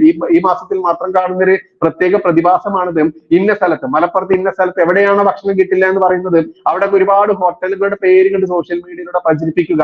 ഇതാ സംഘികളെ അതല്ലെങ്കിൽ ഹിന്ദു തീവ്രവാദികളെ അതല്ലെങ്കിൽ മതം വിട്ട യുക്തിവാദികളെ നിങ്ങൾ ഞങ്ങൾക്കെതിരെ നടത്തുന്ന പ്രചാരണങ്ങൾ പച്ചക്കള്ളമാണെന്ന് പറഞ്ഞുകൊണ്ട് ഇസ്ലാമിക നാമധാരികൾ ഇഷ്ടംപോലെ വരും. ഇനി മാത്രമല്ല ഇതിൽ തന്നെ ഒരു കമന്റ് വന്നിട്ടുണ്ട്, അതൊരു നായരുടെ കമന്റ് ആണ്. ആ നായരുടെ കമന്റ് ഞാൻ ഇവിടെ നിന്ന് വായിക്കേണ്ടതുണ്ട്. ഇയാള് ഏത് നായരാണ് എന്ന് എനിക്ക് കൃത്യമായിട്ട് അറിയുന്നുണ്ട്, അതുകൊണ്ടാണ് ഞാൻ ഇതിവിടെ വായിക്കണം എന്ന് പറയുന്നത്. ശ്രീകുമാരൻ നായർ ഫാസ്റ്റിങ്ങിനെ കുറിച്ചാണ് പുള്ളി പറയുന്നത്. അതൊന്ന് പറയട്ടെ. ശ്രീകുമാരൻ നായർ എന്നുള്ളതാണ്. ഇതൊരു ഫേക്ക് ഐഡി ആവാൻ സാധ്യതയുള്ളൂ. മോളെ, ഇത് പകൽ സമയങ്ങളിൽ മുൻപ് നോക്കണ്ട, രാത്രിയിൽ നോക്കിയാലും മതി. ശാസ്ത്രീയമായി തെളിയിച്ചതാണ്. ഇപ്പോൾ ഞാൻ ഒരു മാസത്തെ അല്ല ഒരു വർഷത്തെ മൊത്തത്തിൽ നോൽക്കുന്നുണ്ടെന്ന് പറഞ്ഞുകൊണ്ടാണ് ന്യായീകരണ കമന്റുകൾ ഇവിടെ വരുന്നത്. നമ്മൾക്ക് എല്ലാവർക്കും അറിയാം ഇതിന് ന്യായീകരണം. ഇവർക്ക് എന്ത് പച്ചക്കള്ളങ്ങൾ പടച്ചിറക്കിക്കൊണ്ട് 100 നുണ പറഞ്ഞ് അത് സത്യമാക്കുക എന്ന സിസ്റ്റം ഇവർക്കുണ്ട്. ഇതിപ്പോൾ സോഷ്യൽ മീഡിയയിൽ ഉടനീളം നോക്കിക്കഴിഞ്ഞാൽ തോമസ് ആയാലും അതല്ലെങ്കിൽ ശ്രീകുമാരൻ നായന്മാരായാലും ഇതിൽ ശ്രീലക്ഷ്മി നായരുകുട്ടിയായാലും ഇത്തരത്തിൽ ഹിന്ദു ക്രൈസ്തവ നാമധാരികളായി വന്നുകൂടി ഞങ്ങൾ ഇതാ നിങ്ങളുടെ നോമ്പ് നോക്കുന്നു അതല്ലെങ്കിൽ ഞങ്ങൾ ഇതാ നിങ്ങളുടെ മുസ്ലിം വസ്ത്രം ധരിക്കുന്നു, ഇതിന്റെയൊക്കെ പ്രാധാന്യം ഇതാണെന്നും പറഞ്ഞുകൊണ്ട് രംഗത്ത് വന്നുകൊണ്ട് വെളുപ്പിച്ചെടുക്കുന്ന PR വർക്ക് നടത്തുന്ന ഇസ്ലാമിക ഭീകരന്മാരുടെ ചാരന്മാർ ഫേക്ക് ഐഡികളൊക്കെ ഇഷ്ടംപോലെ നമ്മൾ കാണാറുണ്ട്. അത്തരത്തിൽ വന്നിട്ടുള്ള ഈ ശ്രീകുമാരൻ നായർ ശാസ്ത്രീയമായി തെളിയിച്ചതാണെന്നാണ് ഇയാൾ പറയുന്നത്. ശ്രീകുമാരൻ നായർ എന്ന പേരിൽ വന്നിരിക്കുന്ന സുഡാപ്പി, ജിഹാദി, ഫേക്ക്, തന്തയില്ലാത്തവനെ എന്ന് തന്നെ അക്ഷരം തെറ്റാതെ വിളിക്കാവുന്ന നീ തെളിയിച്ച ആ ശാസ്ത്രീയത എന്താണ് എന്ന് കൂടി വിവരിച്ചിട്ട് താൻ പോയാൽ മതി എന്ന് പറയുകയാണ്. എന്തായാലും ഈ സെഷൻ കഴിയുന്നതിന് മുൻപ് അതുകൂടി ഇവിടെ തെളിയിക്കേണ്ട കടമ ഈ പറയുന്ന ഫേക്ക് ജിഹാദിക്ക് തന്നെയാണ്. ഏതായാലും മലപ്പുറത്തിന്റെ ഈ ശാസ്ത്രീയത എങ്ങനെ വന്നാണെന്ന് അറിയാമോ? നമ്മുടെ അലക്സാണ്ടർ ജേക്കബ് ഉണ്ടല്ലോ, ഹാർവാർഡ് യൂണിവേഴ്സിറ്റി, ഇയാള് ഒരു ബ്ലണ്ടർ എന്ന് പറഞ്ഞു. ഇയാള് പറയുന്നതെല്ലാം പച്ചക്കള്ളവും നുണയുമാണ്. ഒരു +2 കാരനുണ്ട് അഭിരാം, അവരാണ് ഇയാളെ വലിച്ചു കീറി ഒട്ടിച്ചത്. ഇയാളെ ഏറ്റവും കൂടുതൽ വിളിക്കുന്നത് മുസ്ലിങ്ങളുടെ വേദിയിലേക്കാണ്. കാരണം അവർക്ക് എന്തെങ്കിലുമൊക്കെ ചില നുറുക്ക് വിദ്യകൾ കക്ഷി പറഞ്ഞു കൊടുക്കും. നമസ്കരിക്കുമ്പോൾ സുജൂദ് ചെയ്യുമ്പോൾ അങ്ങനെയാണ്, റുക്കൂ ചെയ്യുമ്പോൾ ഇയാൾ മർമ്മത്തിൽ പിടിക്കാൻ കക്ഷിക്കറിയാം. റുക്കൂ ചെയ്യുമ്പോൾ ഹൃദയത്തിൽ നിന്ന് ബ്ലഡ് തലച്ചോറിലേക്ക് പമ്പ് ചെയ്യുന്നു. പിന്നീട് നമ്മള് സുജൂദ് ചെയ്യുമ്പോൾ സാഷ്ടാംഗം ചെയ്യുമ്പോൾ ഹൃദയത്തിൽ നിന്നും അതിവേഗം പമ്പ് ചെയ്ത് ബ്ലഡ് തലച്ചോറിലേക്ക് എത്തുന്നു. അത് നൂരുമ്പോൾ തലച്ചോറിൽ നിന്നും ഇങ്ങോട്ട് എത്തുന്നു. പിന്നീട് ഉഗ്രമുഹൂർത്തേ ഉദ്ദിഷ്ടേ, അതുകൊണ്ടാണ് കൊച്ചു വെളുപ്പാങ്കാലത്ത് നമസ്കരിക്കുമ്പോ നമുക്ക് അങ്ങനെ ഉണ്ടാകുന്നത് എന്നൊക്കെ പറഞ്ഞിട്ട് ക്രൈസ്തവ വേദിയിൽ പോകുമ്പോ അവർക്ക് അനുകൂലമായിട്ട് സംസാരിക്കും. ഹിന്ദുക്കളുടെ വേദിയിൽ പോകുമ്പോ അങ്ങനെ ഒരു അവസരവാദിയാണ് കക്ഷി ഒരിക്കലും ഒരു വേദിയിൽ പറഞ്ഞു, ഞാന് ഹാർവാർഡ് യൂണിവേഴ്സിറ്റിയെ കുറിച്ചിട്ടാണ് ഞാൻ നിങ്ങളോട് പറയാൻ ഉദ്ദേശിക്കുന്നത്. പ്രത്യേകിച്ച് കുറെ കുട്ടികൾ പരീക്ഷയായി അവര് കിഴക്കോട്ട് നോക്കിയിരുന്ന് പഠിക്കുന്ന കുട്ടികൾ, വടക്കോട്ട് നോക്കിയിരുന്ന് പഠിക്കുന്ന കുട്ടികൾ, പടിഞ്ഞാറോട്ട് നോക്കിയിരുന്ന് പഠിക്കുന്ന കുട്ടികൾ. മുസ്ലിങ്ങളെ പിടിക്കണമെങ്കിൽ കിഴക്കും പടിഞ്ഞാറും പിടിക്കണമല്ലോ. അപ്പൊ കക്ഷി പറഞ്ഞു, നമ്മൾ നമസ്കരിക്കുന്ന ദിശ നോക്കിയിട്ട് പറഞ്ഞു, അവിടേക്ക് നോക്കിയിരുന്ന് പഠിച്ച കുട്ടികൾക്കൊക്കെ ഫുൾ മാർക്ക്, മറ്റവർക്കൊന്നും ഫുൾ മാർക്ക് ഇല്ല. അങ്ങനെ അമേരിക്കയിലാണ് ഈ ഹാർവാർഡ് യൂണിവേഴ്സിറ്റി. അവരിങ്ങനെ ഒരു പഠനം നടത്തി നോക്കി. എന്നിട്ട് അവർ ഈ ബിൽഡിംഗ് മൊത്തം ഇടിച്ചു പൊളിച്ചു. അമേരിക്കയിലെ ഇടിച്ചു പൊളിച്ചിട്ട് എല്ലാ ക്ലാസ് മുറികളും ഈ കിഴക്കും പടിഞ്ഞാറും മാത്രം ശ്രദ്ധിച്ച് പഠിച്ച കുട്ടികളുണ്ടല്ലോ അതുപോലെയാക്കി. നോക്കിയപ്പോ വൻ വിജയം. ഈ +2 കാരന് എന്തോ എല്ലാവരും നോക്കണം, കോടിക്കണക്കിന് ജനങ്ങൾ കേട്ട് തള്ളിയ ഒരു വീഡിയോ. ഈ കുട്ടി ഹാർവാർഡ് യൂണിവേഴ്സിറ്റിയുടെ മെയിൽ എടുത്തു. ഇങ്ങനെ ഒരു സംഭവം നടന്നിട്ടുണ്ടോ എന്ന് അവർക്ക് മെയിൽ അയച്ച് ചോദിച്ചു. ഈ അഭിറാം അങ്ങനെ ഒരു സംഭവമേ ഇല്ല എന്ന് പറഞ്ഞിട്ട് അവര് തിരിച്ച് മെയിൽ അയച്ചു. ഈ കുട്ടി ഇത് പബ്ലിഷ് ചെയ്തു, സോഷ്യൽ മീഡിയയിലും മൊത്തം പബ്ലിഷ് ചെയ്തു. ഒടുവില് ഇത് അതിലേറെ രസം, അതുവരെ ഇയാളെ വാനോളം പൊക്കിക്കൊണ്ട് നടന്ന് 3/4 വണ്ണൊക്കെ പൊത്തോന്ന് കൊണ്ടുവന്ന് അങ്ങ് താഴെ ഇട്ടു കക്ഷിയെ. പിന്നെ നോക്കിയപ്പോ 3/4 വണ്ണൊക്കെ ഇയാളെ അങ്ങോട്ടും ഇങ്ങോട്ടും പിടിയും വലിയുമാണ്, വലിച്ചു കീറുക. ഇയാൾ വിശദീകരണവുമായിട്ട് വരാൻ നിർബന്ധിതരായി. കാരണം കാലം ഇതാണ്, സോഷ്യൽ മീഡിയ പ്ലാറ്റ്ഫോം മൊത്തം ഇളകി. ഇയാളുടെ വീട്ടിൽ ഒരുപാട് യൂട്യൂബേഴ്സും. അപ്പൊ ഇയാൾ പറഞ്ഞു, ഞാനേ ഒരിക്കല്, കാരണം ഇയാൾക്ക് അബദ്ധം പറ്റിയെന്നും ഇയാൾ മണ്ടത്തരാണ് പറഞ്ഞെന്നും ഇയാൾ അംഗീകരിക്കത്തില്ലല്ലോ. ഞാനൊരു പ്രോഗ്രാമിന് പോകുന്ന സമയത്ത് യാത്രക്കിടയിൽ ഒരു സ്വാമി എന്നോട് പറഞ്ഞ, സ്വാമി ആകട്ടെ ആരാകട്ടെ ഒരാൾ എന്നോട് പറഞ്ഞതാണ് ഈ ഹാർവാർഡ് യൂണിവേഴ്സിറ്റിയുടെ രഹസ്യം. ഇയാള് ഇപ്പം ആരോ ഒരാള് മെസ്സേജ് അയച്ചെന്ന് പറഞ്ഞില്ലേ, ലൈവ് ചാറ്റിൽ വന്നെന്ന് പറഞ്ഞില്ലേ, ഇയാള് പറഞ്ഞു 15-16 മണിക്കൂർ ഒരു മനുഷ്യൻ പട്ടിണി ഇരുന്നാല് അവരുടെ കുടലിനോട് ചേർന്ന് കിടക്കുന്ന പെരിറ്റോണിയം പൊട്ടി ഒരു എൻസൈം പുറത്തു വരും. ഈ എൻസൈം മനുഷ്യന് ഭയങ്കരമായ രോഗപ്രതിരോധ ശക്തി നൽകുമെന്ന്. എനിക്ക് ഒരുപാട് ഡോക്ടർ സുഹൃത്തുക്കളുണ്ട്, അവരൊക്കെ പറഞ്ഞു പെരിറ്റോണിയം പൊട്ടിയാൽ മനുഷ്യൻ മരിച്ചു പോകും. അങ്ങനെയാണെങ്കിൽ സുഡാനില് സൊമാലിയയിലൊക്കെ മുസ്ലിങ്ങൾ ഒരുപാട് വിഷമം അനുഭവിക്കുക. ഇപ്പൊ ഹമാസ് ഗാസ അനുഭവിക്കണം. അവരാണെങ്കിൽ 15 മണിക്കൂർ വിശന്നിരിക്കുക, പെരിറ്റോണിയം പൊട്ടുക, പിന്നെയും രോഗപ്രതിരോധ ശേഷി കൂടുക, പിന്നെയും അവർക്ക് 15 മണിക്കൂർ സ്കൂളായിട്ട് ഇരിക്കാൻ പറ്റൂല. അങ്ങനെയാണെങ്കിൽ പട്ടിണി മരണങ്ങളൊന്നും സംഭവിക്കത്തില്ലല്ലോ. അപ്പൊ ഇയാളിത് പറയുന്നത് മദ്രസ പൊട്ടന്മാരോടാ. ഇവരിത് കണ്ണടച്ചങ്ങ് വിശ്വസിക്കും. പിന്നീട് ഇവരിത് വിളമ്പാൻ തുടങ്ങും. ഒരിക്കല് ഞങ്ങളുടെ ഒരു യുക്തിവാദി സുഹൃത്തുണ്ട്, അയാള് പല്ലിയെ കുറിച്ച് ചുമ്മാ ട്രോളി ഒരു ആർട്ടിക്കിൾ എഴുതി. പല്ലിയുടെ പുറത്ത് അതാണ് ഇതാണ്, ഒറ്റയടിക്ക് കൊന്നാല് അങ്ങനെയാണ് ഇങ്ങനെ. അതെടുത്തൊരു ഉസ്താദ് എടുത്ത് അങ്ങ് വീഡിയോ ചെയ്തു. അയാള് ട്രോളിയതാ. അദ്ദേഹം പറഞ്ഞത് ഇവർക്ക് അടിസ്ഥാനപരമായി ഒരു തെളിവും വേണ്ട. അപ്പോ നോമ്പിന്റെ ശാസ്ത്രീയത എന്ത് പറഞ്ഞത്, ഈ കള്ളനും ഫ്രോഡുമായ അലക്സാണ്ടർ ജേക്കബ് പറഞ്ഞതാണ് ഈ നോമ്പിന്റെ ശാസ്ത്രീയത എന്ന് പറഞ്ഞ് ഇവര് നടക്കുന്നത്. മനുഷ്യനെ ശാരീരികമായി പീഡിപ്പിക്കുക എന്നതല്ലാതെ ഇതിനകത്ത് ഒരു കാര്യവുമില്ല. പിന്നെ കടകൾ തുറക്കുന്നത്, കഴിഞ്ഞ വർഷത്തെ റമദാനില് ഒരുപാട് വൈറലായ ഒരു വാർത്ത ഉണ്ടായിരുന്നു. നോമ്പ് കാലത്ത് കടകൾ തുറക്കുന്നതിനെതിരെ വ്യാപാരിയെ ഭീഷണിപ്പെടുത്തി. അത് കോഴിക്കോട് മുക്കദാർ കടപ്പുറത്ത് ഈ റമദാൻ കാലത്ത് കടകൾ തുറക്കുന്നതിനെതിരെ കുറച്ച് ഫ്ലെക്സ് ബോർഡുകൾ പ്രത്യക്ഷപ്പെട്ടു. കടകൾ തുറക്കരുത്, ഇവരെല്ലാം ഭീഷണിയിലൂടെയാണ് ഇതുവരെ നേടിയിട്ടുള്ളത്. നോമ്പ് കാലത്ത് കടകൾ തുറക്കരുത് എന്ന അലിഖിതമായ പ്രഖ്യാപനമാണ്, ഉത്തരവാണ്.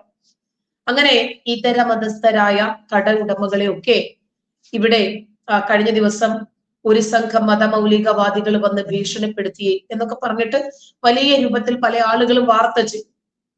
അതിനെ തുടർന്ന് നിർബന്ധിതമായി കടകൾ അടപ്പിക്കണം എന്ന് പറഞ്ഞ് മുസ്ലിം വിഭാഗം വരികയും നടക്കില്ല എന്ന് പറഞ്ഞ് മറുവിഭാഗം പ്രതിഷേധം ഉയർത്തി വന്നു. അതാണ് നമുക്ക് എതിർ ശബ്ദങ്ങളാണ് നമ്മുടെ സമൂഹത്തിൽ ഇല്ലാതെ പോകുന്നത്. അപ്പോൾ അമുസ്ലിങ്ങൾ കുറച്ചും കൂടി സ്ട്രോങ് ആയി. കോഴിക്കോടാണ് എന്താ കട തുറന്നാല് അപ്പോ ആട്ടിച്ചു പൊട്ടിക്കുമെന്ന് പറഞ്ഞു. എന്നാലൊന്ന് പൊട്ടിക്കും എന്ന് പറഞ്ഞു. അങ്ങനെ ഹിന്ദുക്കളൊക്കെ ഏകീകരിച്ച് അവരൊക്കെ അവരുടെ കടകൾ തുറന്നു. ഒരു ചുക്കും സംഭവിച്ചില്ല. ആ സംഭവത്തില് ഹിന്ദു ഐക്യവേദിയുടെ സംസ്ഥാന വക്താവായ RV ബാബു ഉൾപ്പെടെ ശക്തമായ പ്രതികരണവുമായി ഉറച്ചു നിന്നു സമൂഹത്തില്. ഈ നോമ്പ് കാലത്ത് കടകൾ തുറന്നാല് മതവികാരം വ്രണപ്പെടുമെന്നും മത നിയമം, അതായത് ശരീഅത്ത് നിയമം അനുസരിച്ചിട്ടുള്ള ശിക്ഷയ്ക്ക് വിധിക്കുമെന്നുമാണ് ഇവര് പറഞ്ഞത്. എന്നാ പിന്നെ അങ്ങ് കാണട്ടെ എന്ന് പറഞ്ഞു RV ബാബു. നിങ്ങൾ അങ്ങ് ചെയ്ത് കാണിക്കും. പാകിസ്ഥാനിലെ പെഷവാറിനടുത്ത് മുഖദാർ ബീച്ചില് മലയാളത്തിൽ ഒരു ബോർഡ് പ്രത്യക്ഷപ്പെടുവാണ്. മതേതര ഒരു ഫ്ലെക്സ് ബോർഡ് എന്ന് ചൂണ്ടിക്കാണിച്ചിട്ടായിരുന്നു പലരും ആ ഫ്ലെക്സ് ബോർഡ് പങ്കുവച്ചത് തന്നെ. നോമ്പ് മുഖദാർ എന്ന് പറയുന്ന പാകിസ്ഥാൻ മുക്കുണ്ട്. നമ്മുടെ കേരളത്തിൽ ഒരുപാട് മുഖദാർ ബീച്ചുകൾ ഉണ്ട്, ഒരുപാട്. സത്യത്തിൽ അത് പാകിസ്ഥാനിലല്ല, കേരളത്തിലെ മുഖദാർ ബീച്ചിൽ പ്രത്യക്ഷപ്പെട്ട ഒരു ബോർഡായിരുന്നു. ഇവര് ന്യായീകരിച്ചു വന്നതാണ്. പാകിസ്ഥാനിലെ മലയാളത്തില് ബോർഡ് ഇവരാരോടായി പറയുന്നത്, നോമ്പ് തുടങ്ങുന്നതിന് കുറച്ച് മുന്നോടിയായിട്ട് മുന്നറിയിപ്പ് എന്ന തരത്തില് കുറച്ച് ഫ്ലക്സ് ബോർഡുകളൊക്കെ സ്ഥാപിക്കപ്പെടും പലയിടങ്ങളിലും. കഴിഞ്ഞ വർഷങ്ങളിൽ അടച്ചിട്ടതുപോലെ ഈ വർഷവും നോമ്പ് കാലത്ത് നമ്മുടെ കട അടച്ചിടണമെന്നാണ് നമ്മുടെ മസ്ജിദിന്റെ ഒക്കെ നിർദ്ദേശമുള്ളത്. നമ്മുടെ ഇമാമ് പറഞ്ഞിട്ടുണ്ട്. അതുകൊണ്ട് മുക്കദാർ മുഹമ്മദ് അലി കടപ്പുറം മുതൽ കണ്ണമ്പറമ്പ് പള്ളി വരെ, അതൊക്കെ ബീച്ച് റോഡുകളാണ്, അവിടെയൊക്കെ ഭക്ഷണ സാധനങ്ങൾ വിൽക്കുന്ന കടകൾക്ക് ശക്തമായ രൂപത്തിൽ ഇവര് നിർദ്ദേശം നൽകുകയാണ്, തുറക്കരുത്. ചില ഹർത്താലുകൾക്ക് CPM ഗുണ്ടകൾ വന്നിട്ട് പറയുന്നത് പോലെ അങ്ങനെ ഒരുപാട് രാഷ്ട്രീയ പാർട്ടികളും പള്ളി കമ്മിറ്റികളും ഒക്കെയാണ് ഇത് പറഞ്ഞിരിക്കുന്നത് എന്നൊക്കെ രണ്ടു കൂട്ടരും അവകാശപ്പെടുന്നുണ്ട്. അങ്ങനെ സമൂഹ മാധ്യമങ്ങൾ ഈ വിഷയം ഏറ്റെടുത്തു. ശക്തമായ ചർച്ചയായി. ചാനലുകളിൽ, മുഖ്യധാരാ ചാനലുകൾ പോലും ആ വിഷയം ചർച്ചയ്ക്കെടുത്തു. അന്ന് സമൂഹ മാധ്യമങ്ങളിലെ പ്രതിഷേധം ശക്തമായതിനെ തുടർന്ന് ഒരുപാട് ആളുകൾ ഈ വിഷയത്തിൽ പ്രതികരണവുമായിട്ട് വന്നു. ഹിന്ദുക്കൾ അടക്കമുള്ള ആളുകൾ ഈ മേഖലയിൽ വഴിയോര കച്ചവടം നടത്തുന്നുണ്ട്. ബീച്ച് റോഡ് ആയതുകൊണ്ട് നല്ല അത്യാവശ്യം തിരക്കുമുണ്ടാകും. ഉന്തുവണ്ടിയിലും മറ്റുമൊക്കെ ഭക്ഷണ സാധനങ്ങളുടെ കച്ചവടം നടത്തുന്ന സാധാരണക്കാരായ കൂലിപ്പണിക്കാരാണ് അവര്. അവർക്ക് സക്കാത്തിന്റെ വിഹിതങ്ങളൊന്നും കിട്ടാനില്ല. അവര് പോയിട്ടില്ലെങ്കിൽ അവരുടെ കുടുംബം പട്ടിണിയാണ്. അപ്പൊ മലപ്പുറത്തുൾപ്പെടെ ഈ നോമ്പ് കാലത്ത് മുസ്ലിം അല്ലാത്ത ഇതര വിശ്വാസികളുടെ കടകൾ വരെ നിർബന്ധിതമായി അടപ്പിക്കുന്നത് നമുക്ക് വീണ്ടും ചർച്ചയ്ക്കെടുത്തേ മതിയാകൂ. ഈ സമയത്താണ് മുക്കദാറിലെ വ്യാപാരികൾക്ക് നേരെ ഭീഷണിയുമായി ഒരു സംഘം മതവിശ്വാസികൾ, മതതീവ്രവാദികൾ എത്തുന്നത്. അതേ സമയത്ത് ഈ കച്ചവട കേന്ദ്രങ്ങളുടെ മറ പിടിച്ച് മയക്കുമരുന്ന് വിൽപ്പനകളും അനാശാസ്യ പ്രവർത്തനങ്ങളും ഒക്കെ നടക്കുന്നുണ്ടെന്നും അത് തടയാൻ വേണ്ടിയിട്ടാണ് തീരുമാനമെന്നും ഒക്കെ പള്ളി കമ്മിറ്റിക്കാർ ന്യായീകരിച്ചു. ഈ ഒരു മാസമേ ഉള്ളൂ ഇത്, മറ്റു മാസങ്ങളിലും ഇല്ലേ? അപ്പൊ ഇത്തരം പ്രവർത്തനങ്ങൾ തടയുന്നതിന് വേണ്ടി പള്ളി കമ്മിറ്റി രാത്രി കച്ചവടം ഒഴിവാക്കണമെന്ന് പറയുവാണെന്ന് പറഞ്ഞ് ന്യായീകരണ കമ്മിറ്റിക്കാർ വന്നു. അപ്പൊ അങ്ങനെയാണെങ്കിൽ ഈ മയക്കുമരുന്നും ഒക്കെ മറ്റു മാസങ്ങളിലും ഉണ്ടല്ലോ. ആ സമയത്ത് രാത്രി കച്ചവടം തടയാൻ എന്തുകൊണ്ടാണ് വരാത്തത്? രാത്രി നമസ്കാരം നിർബന്ധമാണ്. റമദാൻ സമയത്ത് ദീർഘമായി രാത്രി സമയം നിന്ന് നമസ്കരിക്കും. അതിനൊന്നും വരാതെ കച്ചവടത്തിലേക്ക് പോകുന്ന ആളുകളെ പള്ളിയിലേക്ക് എത്തിക്കുന്നതിന് വേണ്ടിയാണെന്ന് വേറെ ഒരു ന്യായീകരണ കമ്മിറ്റി. വർഷത്തില് 11 മാസം കച്ചവടം ചെയ്യുന്നതിനെ ഇവരെ എതിർക്കുന്നില്ല. സാമൂഹ്യ വിരുദ്ധരെ ഇവരെ എതിർക്കുന്നില്ല. ഈ റമദാൻ എന്ന ഒരു മാസത്തിൽ മാത്രം ഇവർക്ക് എന്ത് രൂപത്തിലുള്ള സാമൂഹ്യ സദാചാര ബോധമാണ് ഉണ്ടായത്? അപ്പോ ഇതൊക്കെ പലതിനും വേണ്ടിയുള്ള ഒരു മറ മാത്രമാണ്. അതല്ലാതെ ഇവർക്ക് എന്തെങ്കിലും സമൂഹത്തില് നമുക്കൊരു ധാർമ്മികമായ ഉത്തരവാദിത്വമുണ്ട്, അത് നമുക്ക് ചെയ്തു തീർക്കണം എന്നൊന്നുമുള്ള ഒരു മൊറാലിറ്റിയുടെ ഭാഗമല്ല ഇത്. അതായത് ഞങ്ങൾ പട്ടിണി കിടക്കുന്നു, നിങ്ങളും പട്ടിണി കിടണം. നമ്മൾ വിശന്ന് വലഞ്ഞ് ഈ പൊരുവെയിലിൽ ജീവിക്കുമ്പോ നിങ്ങൾ അത്ര സുഖത്തിൽ ജീവിക്കണ്ട. ഒന്നതാണ്. രണ്ട്, നമ്മൾ കട നടത്തിയാലും കാഫിറുകൾ വന്നിട്ടാണ് ഈ കഴിക്കുന്നത്. കാരണം ഇവര്, നമുക്കറിയാമല്ലോ ഏത് രൂപത്തിലാണ് ഇവരുടെ ഭക്ഷണം ഹലാലാക്കി കൊടുക്കുന്നത് നമുക്കറിയാം. പ്രത്യേകിച്ച് റമദാൻ മാസം ആകുമ്പോഴേക്ക് ഹലാലുകൾ കൂടും. കാരണം ഇവർക്ക് തുപ്പിയും ഒക്കെ ആക്കി ഇവർക്ക് ഹലാല് കൊടുക്കണം. ഇവർക്കറിയാം ആ സമയത്ത് മുസ്ലിങ്ങൾ വരത്തില്ല. അതുകൊണ്ട് നോമ്പ് കാലത്ത് സംഘടിതമായി ഇവര് ഒരുപക്ഷെ ഹോട്ടലുകൾ അടച്ചിടും. എന്നാൽ സമ്മർദ്ദങ്ങൾക്ക് വഴങ്ങി പലപ്പോഴും ഇവര് തുറക്കും. മുമ്പ് പാകിസ്ഥാനില് 2 പേര് റമദാൻ മാസത്തിൽ പിടിക്കപ്പെടുവാണ്. ആലോചിക്കണം ഇവരുടെ മനസ്സിന്റെ ചിന്താഗതി എന്താണെന്ന്. ഇവരെ കാഷ്ടിച്ച് അത് ഭക്ഷണത്തിൽ ഇട്ട് കൊടുത്തേക്ക് ആളുകൾക്ക്. അങ്ങനെ കുറച്ചാളുകൾ വന്ന്, വലിയ വാർത്തയായിരുന്നു അത്. കുറച്ചാളുകൾ വന്ന് ഭക്ഷണം കഴിച്ചവർക്കൊക്കെ അസുഖം. ലോകത്തേതെങ്കിലും മനുഷ്യനെ പോലെ ചിന്തിക്കുന്ന ഒരാൾക്ക് ഇങ്ങനെയൊക്കെ ചെയ്യാൻ പറ്റുമോ? ഇവര് ഇതിനാണ് നമ്മൾ അക്ഷരം തെറ്റാതെ ചെറ്റകൾ ചെയ്യുമെന്ന് പറയുന്നത്. അതെ, അതാണ്. ഇവര് തുപ്പിയും ഒക്കെ ഇവര് ഹലാലാക്കും. എന്നിട്ട് നോമ്പ് കാലത്ത് അമുസ്ലിങ്ങൾ നമ്മുടെ കടകളിൽ വരണ്ട.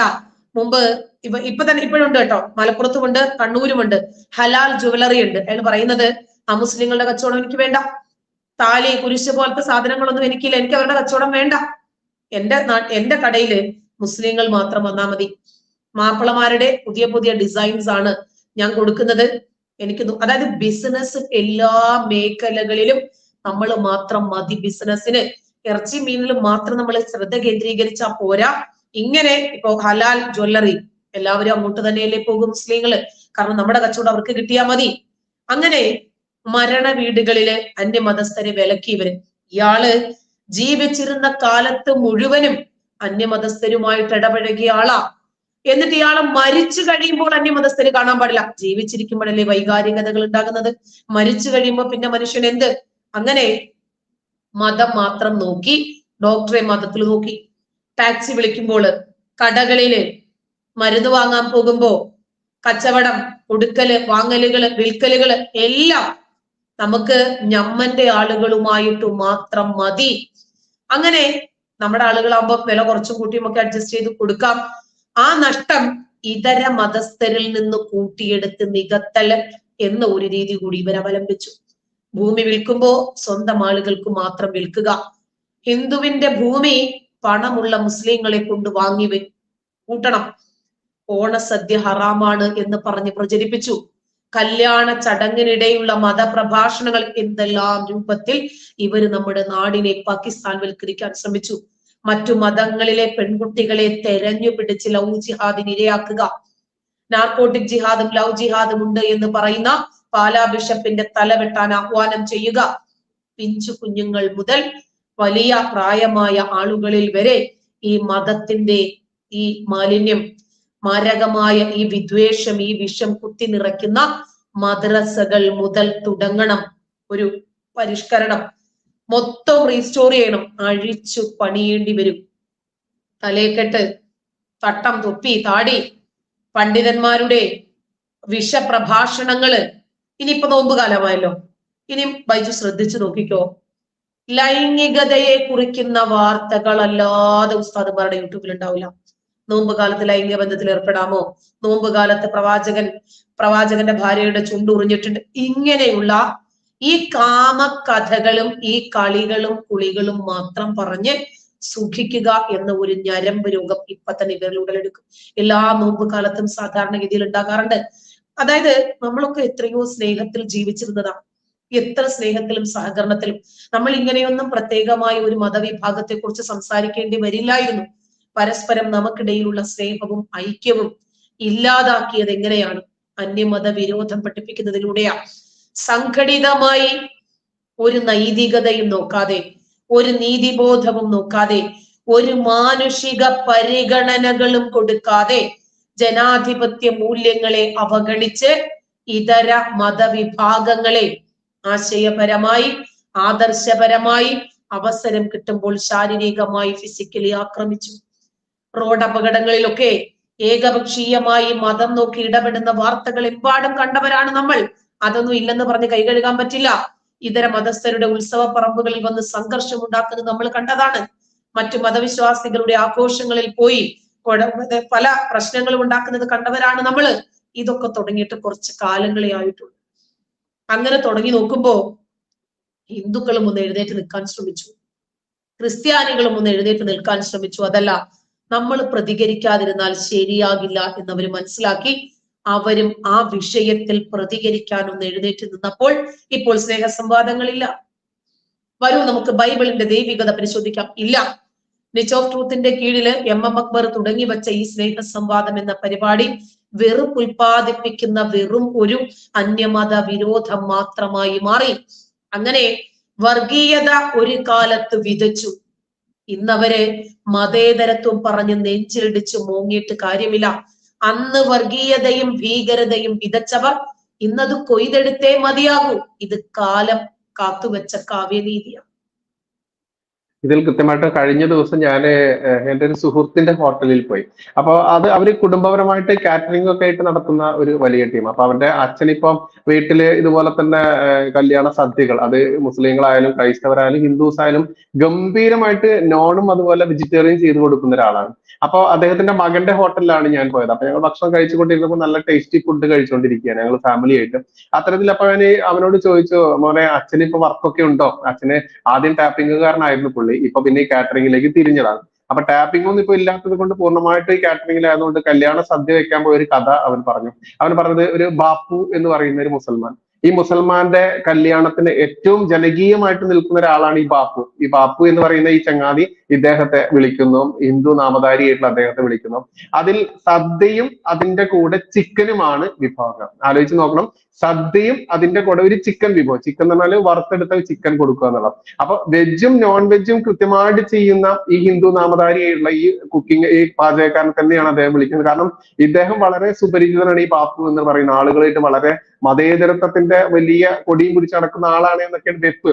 പക്ഷെ അയാളുടെ യഥാർത്ഥ സ്വഭാവം അന്ന് കൃത്യമായിട്ട് കണ്ടത് ഈ മകൻ വെളിപ്പെടുത്തി കണ്ടത് വലിയ രസകരമായിട്ടുള്ള കാര്യമാണ്. ഇങ്ങനെയാണ് അവൻ പറയുകയാണ്, ബൈജുവേട്ടാ ഇങ്ങനെ സദ്യ അച്ഛൻ ഉണ്ടാക്കുന്നത് കൂട്ടത്തിലാണ് ഈ ബാപ്പു പറയുകയാണ്, ചേട്ടാ ഇങ്ങനെ ഇതുകൂടിയുണ്ട്, അതിന് നമ്മുടെ വേറെ ഒരു മുസ്ലിം നാമധാരി കുക്കിനെ വിളിച്ചിട്ടുണ്ട്.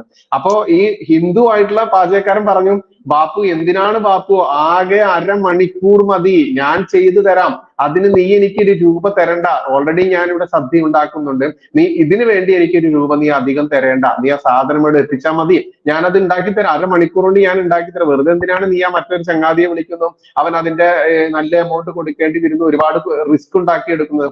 അതിൽ ഇവൻ പറഞ്ഞൊരു കാര്യമുണ്ട്, പൊന്നു ചേട്ടാ അതൊക്കെ വേറെ കാര്യം, നിങ്ങൾ എനിക്കുമായിട്ടുള്ള ബന്ധം നമ്മൾക്ക് അറിയാലോ, നാട്ടിൽ ഞാൻ എങ്ങനെയാണ് നിങ്ങളോടൊക്കെ ഇടപെടുന്നതെന്ന് അറിയാലോ, പക്ഷെ ഇവിടെ എനിക്ക് ഈ സാധനം നോൺ വെജ് ഇവിടെ ഉണ്ടാക്കുന്നത് ഇതുമായി ബന്ധപ്പെട്ട് ഈ വിവാഹവുമായി ബന്ധപ്പെട്ട് വരുന്ന മതപുരോഹിതന്മാർ ഇവർ അത് നോട്ട് ചെയ്യും. അതായത് ഇവിടെ വന്നതിന് ശേഷം ഇവർ ആദ്യം ചോദിക്കുക, ആരാണ് ഭക്ഷണം ഉണ്ടാക്കിയത്, ഭക്ഷണം ഉണ്ടാക്കിയത് ഈ പറയുന്ന ഹിന്ദു നാമധാരി മാത്രമാണ് എന്ന് പറഞ്ഞു കഴിഞ്ഞാൽ എനിക്കത് വലിയ പ്രശ്നമാണ്. പക്ഷെ ഞങ്ങൾ അവരോട് പറയുക ഈ മുസ്ലിം നാമത്തിലുള്ള ആളിന്റെ പേര് മാത്രമാണ്, അവിടെ ഹിന്ദു നാമത്തിലുള്ള ഈ പാചകക്കാരൻ അപ്രസക്തമാണ്. അപ്പം സദ്യ കൃത്യമായിട്ടും ഹിന്ദുക്കളാണ്, മുസ്ലിങ്ങൾ ഉണ്ടാക്കുന്നവരുണ്ടായിരിക്കാം, പക്ഷെ കൃത്യമായിട്ട് ഹിന്ദു പാചകക്കാരാണ് ഗംഭീരമായിട്ട് ഉണ്ടാക്കുന്നത് നമ്മൾക്കറിയാം. അതുകൊണ്ട് തന്നെ അവർക്ക് ആ രുചി ഒഴിവാക്കാൻ പറ്റാത്തത് കൊണ്ട് മാത്രമാണ് ഈ ഹിന്ദുവിനെ വിളിച്ചത്. അല്ലാതെ അവരുടെ ആ ഇത് പ്രകാരം ഹലാൽ ഫുഡ് അല്ലെങ്കിൽ ഹറാം ഫുഡ് ഹിന്ദു ഉണ്ടാക്കി കഴിഞ്ഞാൽ അത് ഹറാം ഫുഡ് ആണല്ലോ, ഈ ഹറാം ഫുഡ് അവർക്ക് താല്പര്യം ഉണ്ടായിട്ടല്ല, പക്ഷെ രുചികരമായിട്ട് ഭക്ഷണം ഹിന്ദുക്കളായിട്ട് ക്രൈസ്തവരും വരുന്ന ആളുകൾ ഉള്ളത് കൊണ്ട് ഇദ്ദേഹത്തെ വിളിക്കുന്നു. അത് കൃത്യമായിട്ട് പറഞ്ഞുകൊണ്ട് അദ്ദേഹം പറഞ്ഞു, ഇന്നിപ്പോൾ അവർക്ക്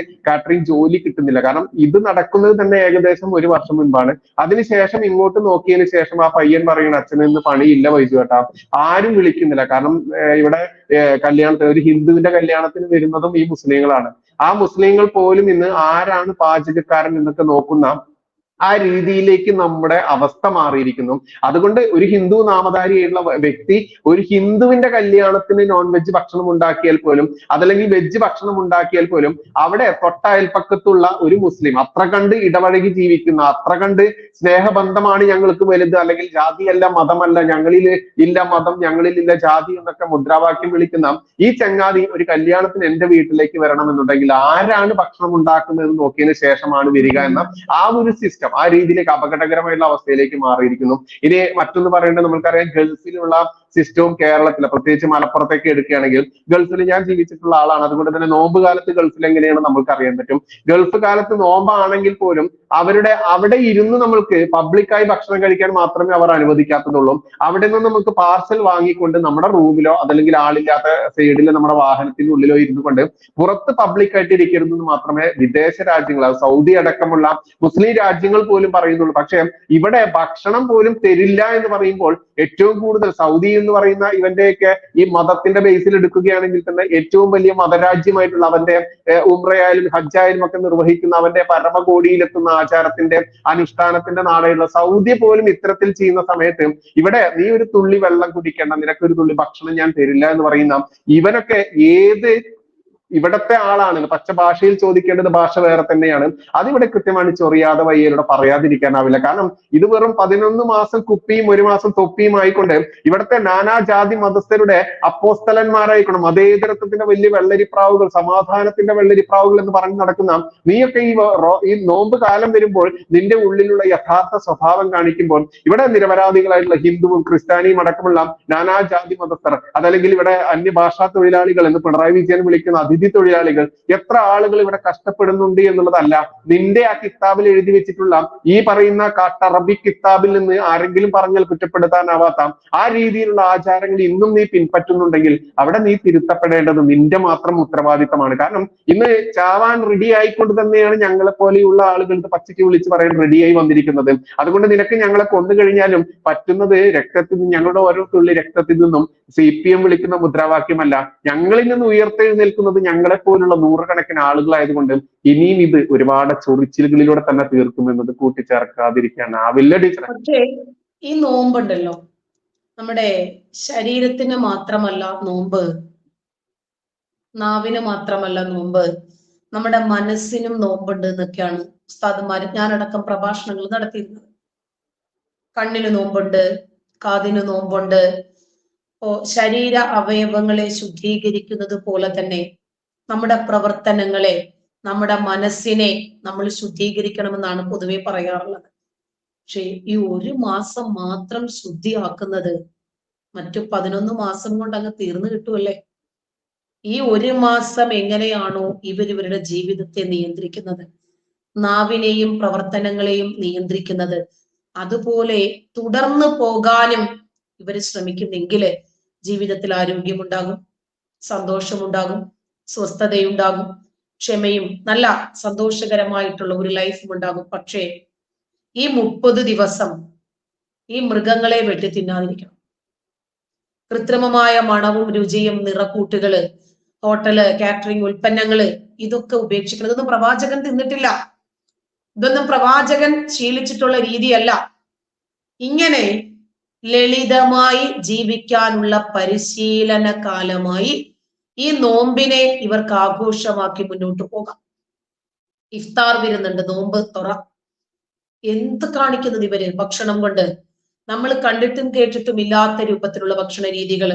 എന്നിട്ട് ഇതൊക്കെ തിന്നിട്ടും കുടിച്ചിട്ടും ഇവരെന്താ പറയാന്നറിയാമോ? നമ്മുടെ പ്രവാചകൻ പറഞ്ഞത് ഒരാൾക്കുള്ള ഭക്ഷണമുണ്ടല്ലോ സഹോദരങ്ങളെ, അത് നമ്മൾ 2 പേർക്കും കൂടി ഉള്ളതായി 3 പേര് ഭക്ഷിച്ച് കഴിക്കണം എന്നൊക്കെ ഇവര് പറയാ. ഇവരിത് തിന്നിട്ടാ വരുന്നത്. ഒരിക്കല് ഒരു ഉസ്താദ് പ്രഭാഷണം നടത്തുകയാണ്.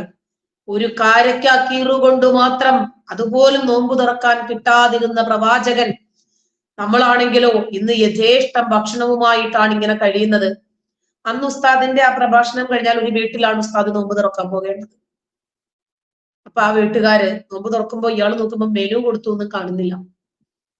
ഭക്ഷണം കുറെ ഉണ്ടല്ലോ. ഒരു കാരക്ക കീറ് പകുതി, ഈത്തപ്പഴത്തിന്റെ പകുതിയും കൊണ്ടുവച്ചു, കുറച്ച് സംസം വെള്ളവും കൊണ്ടുവച്ചു. അല്ല ഇതെന്തിപ്പോ ഇങ്ങനെ? അല്ല ഉസ്താദല്ലേ പറഞ്ഞത്, പ്രവാചകൻ ഒരു കാരക്ക കീറുകൊണ്ടാണ് നോമ്പ് തുറന്നത്. അതൊക്കെ മയക്കി പറയാനുള്ള സംഭവങ്ങളാ. നിങ്ങൾ ചിക്കനും ചോറൊക്കെ ഇങ്ങനെ എടുത്തേ ചോറൊക്കെ. ഇതാണ് ഇവരുടെ രീതി. രസകരമായ ഒരു കഥയാണെങ്കിൽ പോലും ഇതൊക്കെ നമ്മുടെ നാട്ടിൽ നടക്കുന്നതാ. ഇന്ന് വലിയൊരു വാർത്തയുണ്ട് വേറെ.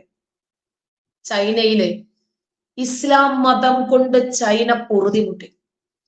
അതുകൊണ്ട് ഇവരെ മാറ്റിയെടുക്കാൻ ശ്രമിക്കുവാണ് ജനങ്ങളെ.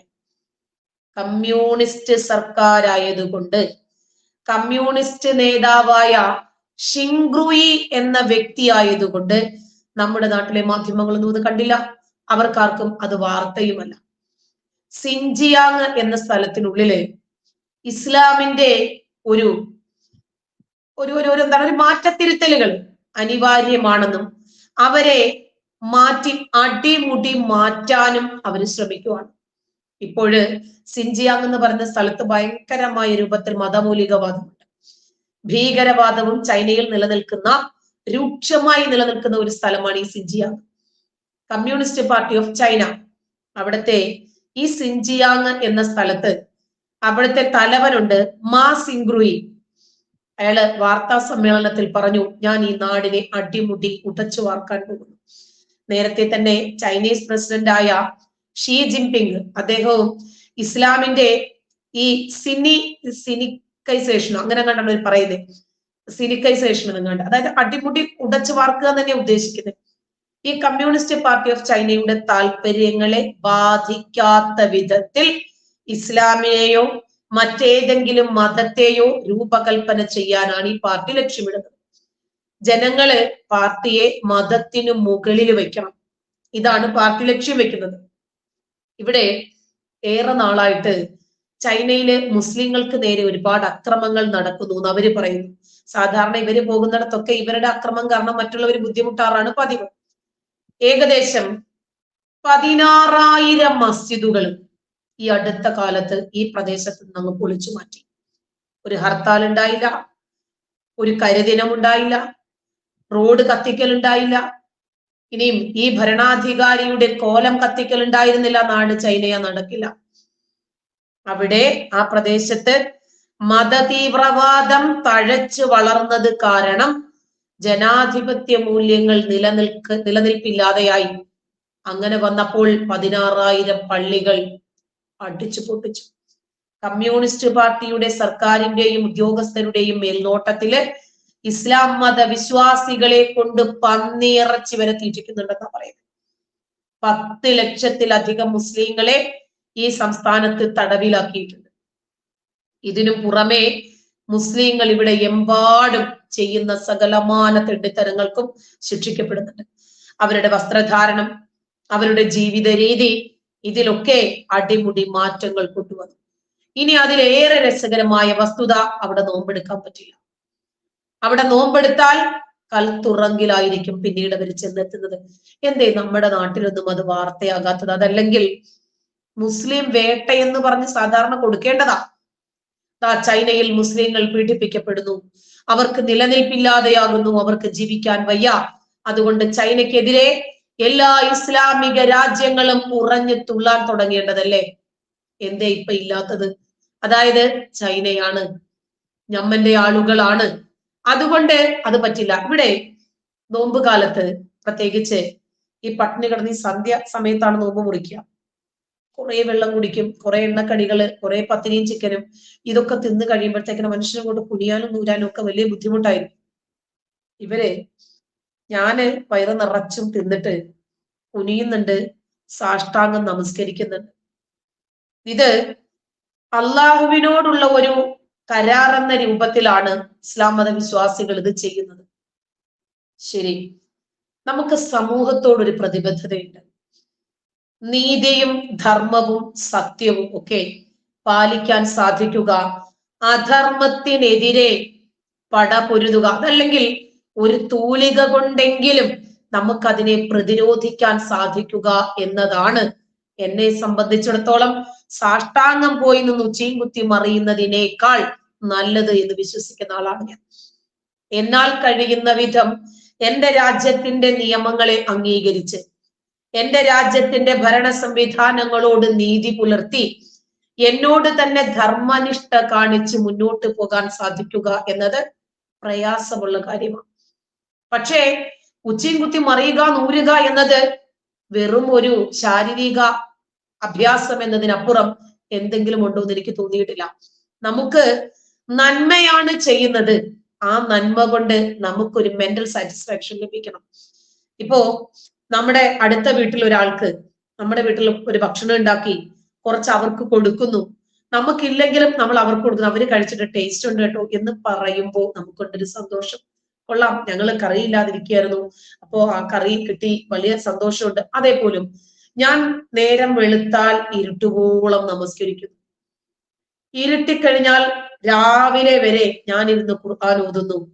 എന്ത് രൂപത്തിൽ, എന്താണ് ഇതിനകത്ത് പറയുന്നത് എന്ന ഭാഷയും എനിക്ക് വശമില്ല, അറബിയ. ഞാൻ ഇങ്ങനെ പാരായണം ചെയ്തുകൊണ്ടേയിരിക്കുന്നു, ഞാൻ നമസ്കരിക്കുന്നു. ഒരു അധര വ്യായാമം എന്ന നിലയ്ക്ക് ഞാൻ ഇങ്ങനെ ഖുർആൻ പാരായണങ്ങൾ പറയുന്നുണ്ട്.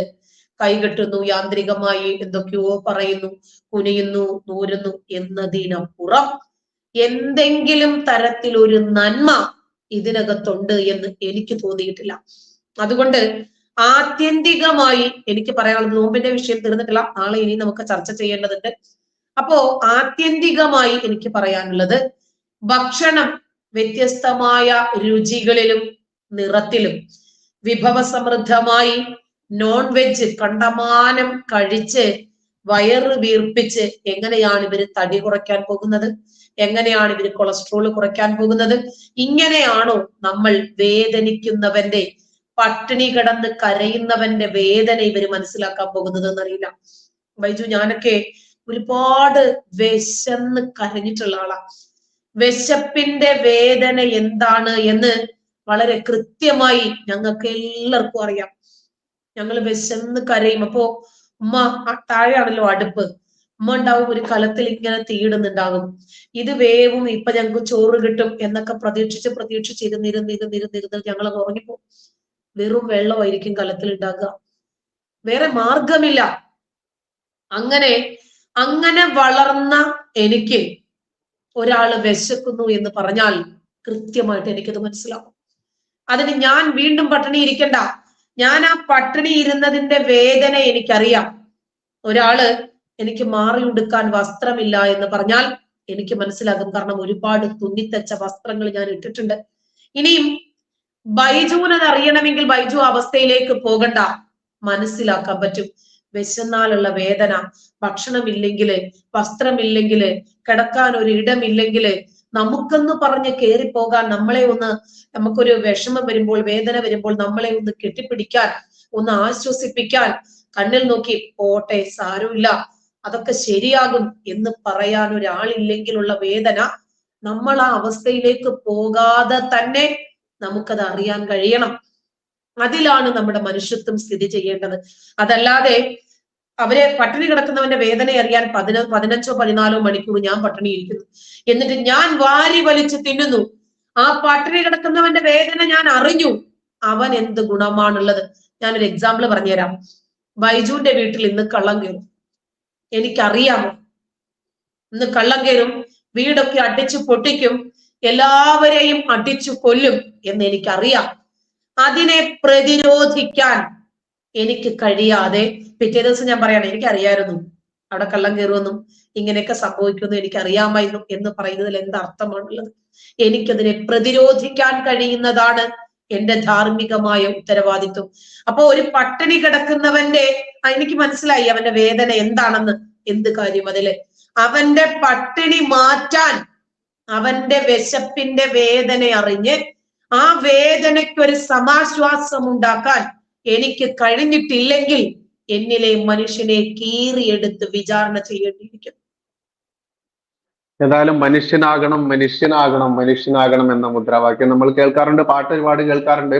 അതുപോലെ ഞങ്ങളിലില്ല ക്രൈസ്തവ രക്തം, ഞങ്ങളിലില്ല ഹിന്ദു രക്തം, ഞങ്ങളിലില്ല മുസ്ലിം രക്തം, ഞങ്ങളിലുള്ളത് മാനവിക രക്തമാണെങ്കിൽ ഈ പറയുന്ന നാളെ മുതൽ തുടങ്ങുന്ന ഈ ശാരീരിക പീഡനം തുടങ്ങുകയാണ്. അത് കാഫിർ എന്ന് ഇവരുടെ കിതാബിലും ഇവർ പച്ചയ്ക്കും അതിൽ രഹസ്യമായും പരസ്യമായും വിളിക്കുന്ന ആ ജനവിഭാഗത്തിനെ കൂടി അനുഭവിപ്പിക്കുന്ന രീതിയിലേക്ക് നാളെ നടക്കുന്ന ഈ വലിയ റമളാൻ മാസത്തിന്റെ ഈ തുടക്കം. ഈ വിഷയം ഇവിടം കൊണ്ട് തീരുന്നില്ല. ചൊറിയാതെ വയ്യ എന്നുള്ളതിൽ കൃത്യമായിട്ട് ചൊറിയേണ്ട ഒരുപാട് വിഷയങ്ങൾ ഈ റമളാൻ മാസത്തിൽ തന്നെ നമ്മൾ ചൊറിഞ്ഞുകൊണ്ടേയിരിക്കേണ്ടതുണ്ട്. കാരണം ആരും പറയാൻ ഭയക്കുന്ന, ആരും പറയാൻ മടിക്കുന്ന വിഷയങ്ങൾ തന്നെയാണ് നമ്മൾ ചൊറിയാതെ വയ്യ എന്ന് പറയുന്ന ഈ സെഷനിൽ എടുക്കുന്നത്. അതുകൊണ്ട് തന്നെ പ്രേക്ഷകരുടെ ബാഹുല്യം തന്നെയാണ് നമ്മുടെ ശക്തി. മാക്സിമം ആളുകളിലേക്ക് എത്തിക്കുക എന്നത് മാത്രമാണ് നിങ്ങളിൽ നിന്ന് ഞങ്ങൾ പ്രതീക്ഷിക്കുന്നത്. അത് ചെയ്യേണ്ടത് ഓരോ പ്രേക്ഷകരുടെയും കടമയാണ് എന്ന് കൂട്ടിച്ചേർക്കുകയാണ്. മറ്റൊരു ഗംഭീര വിഷയവുമായി നാളെ നമ്മൾ 8 to 9 വരെ ചൊറിയാതെ വയ്യ വരും. അതുവരെ എന്തായാലും നമുക്ക് നന്ദി, നമസ്കാരം, ശുഭദിനം, ജയ് ഹിന്ദ്.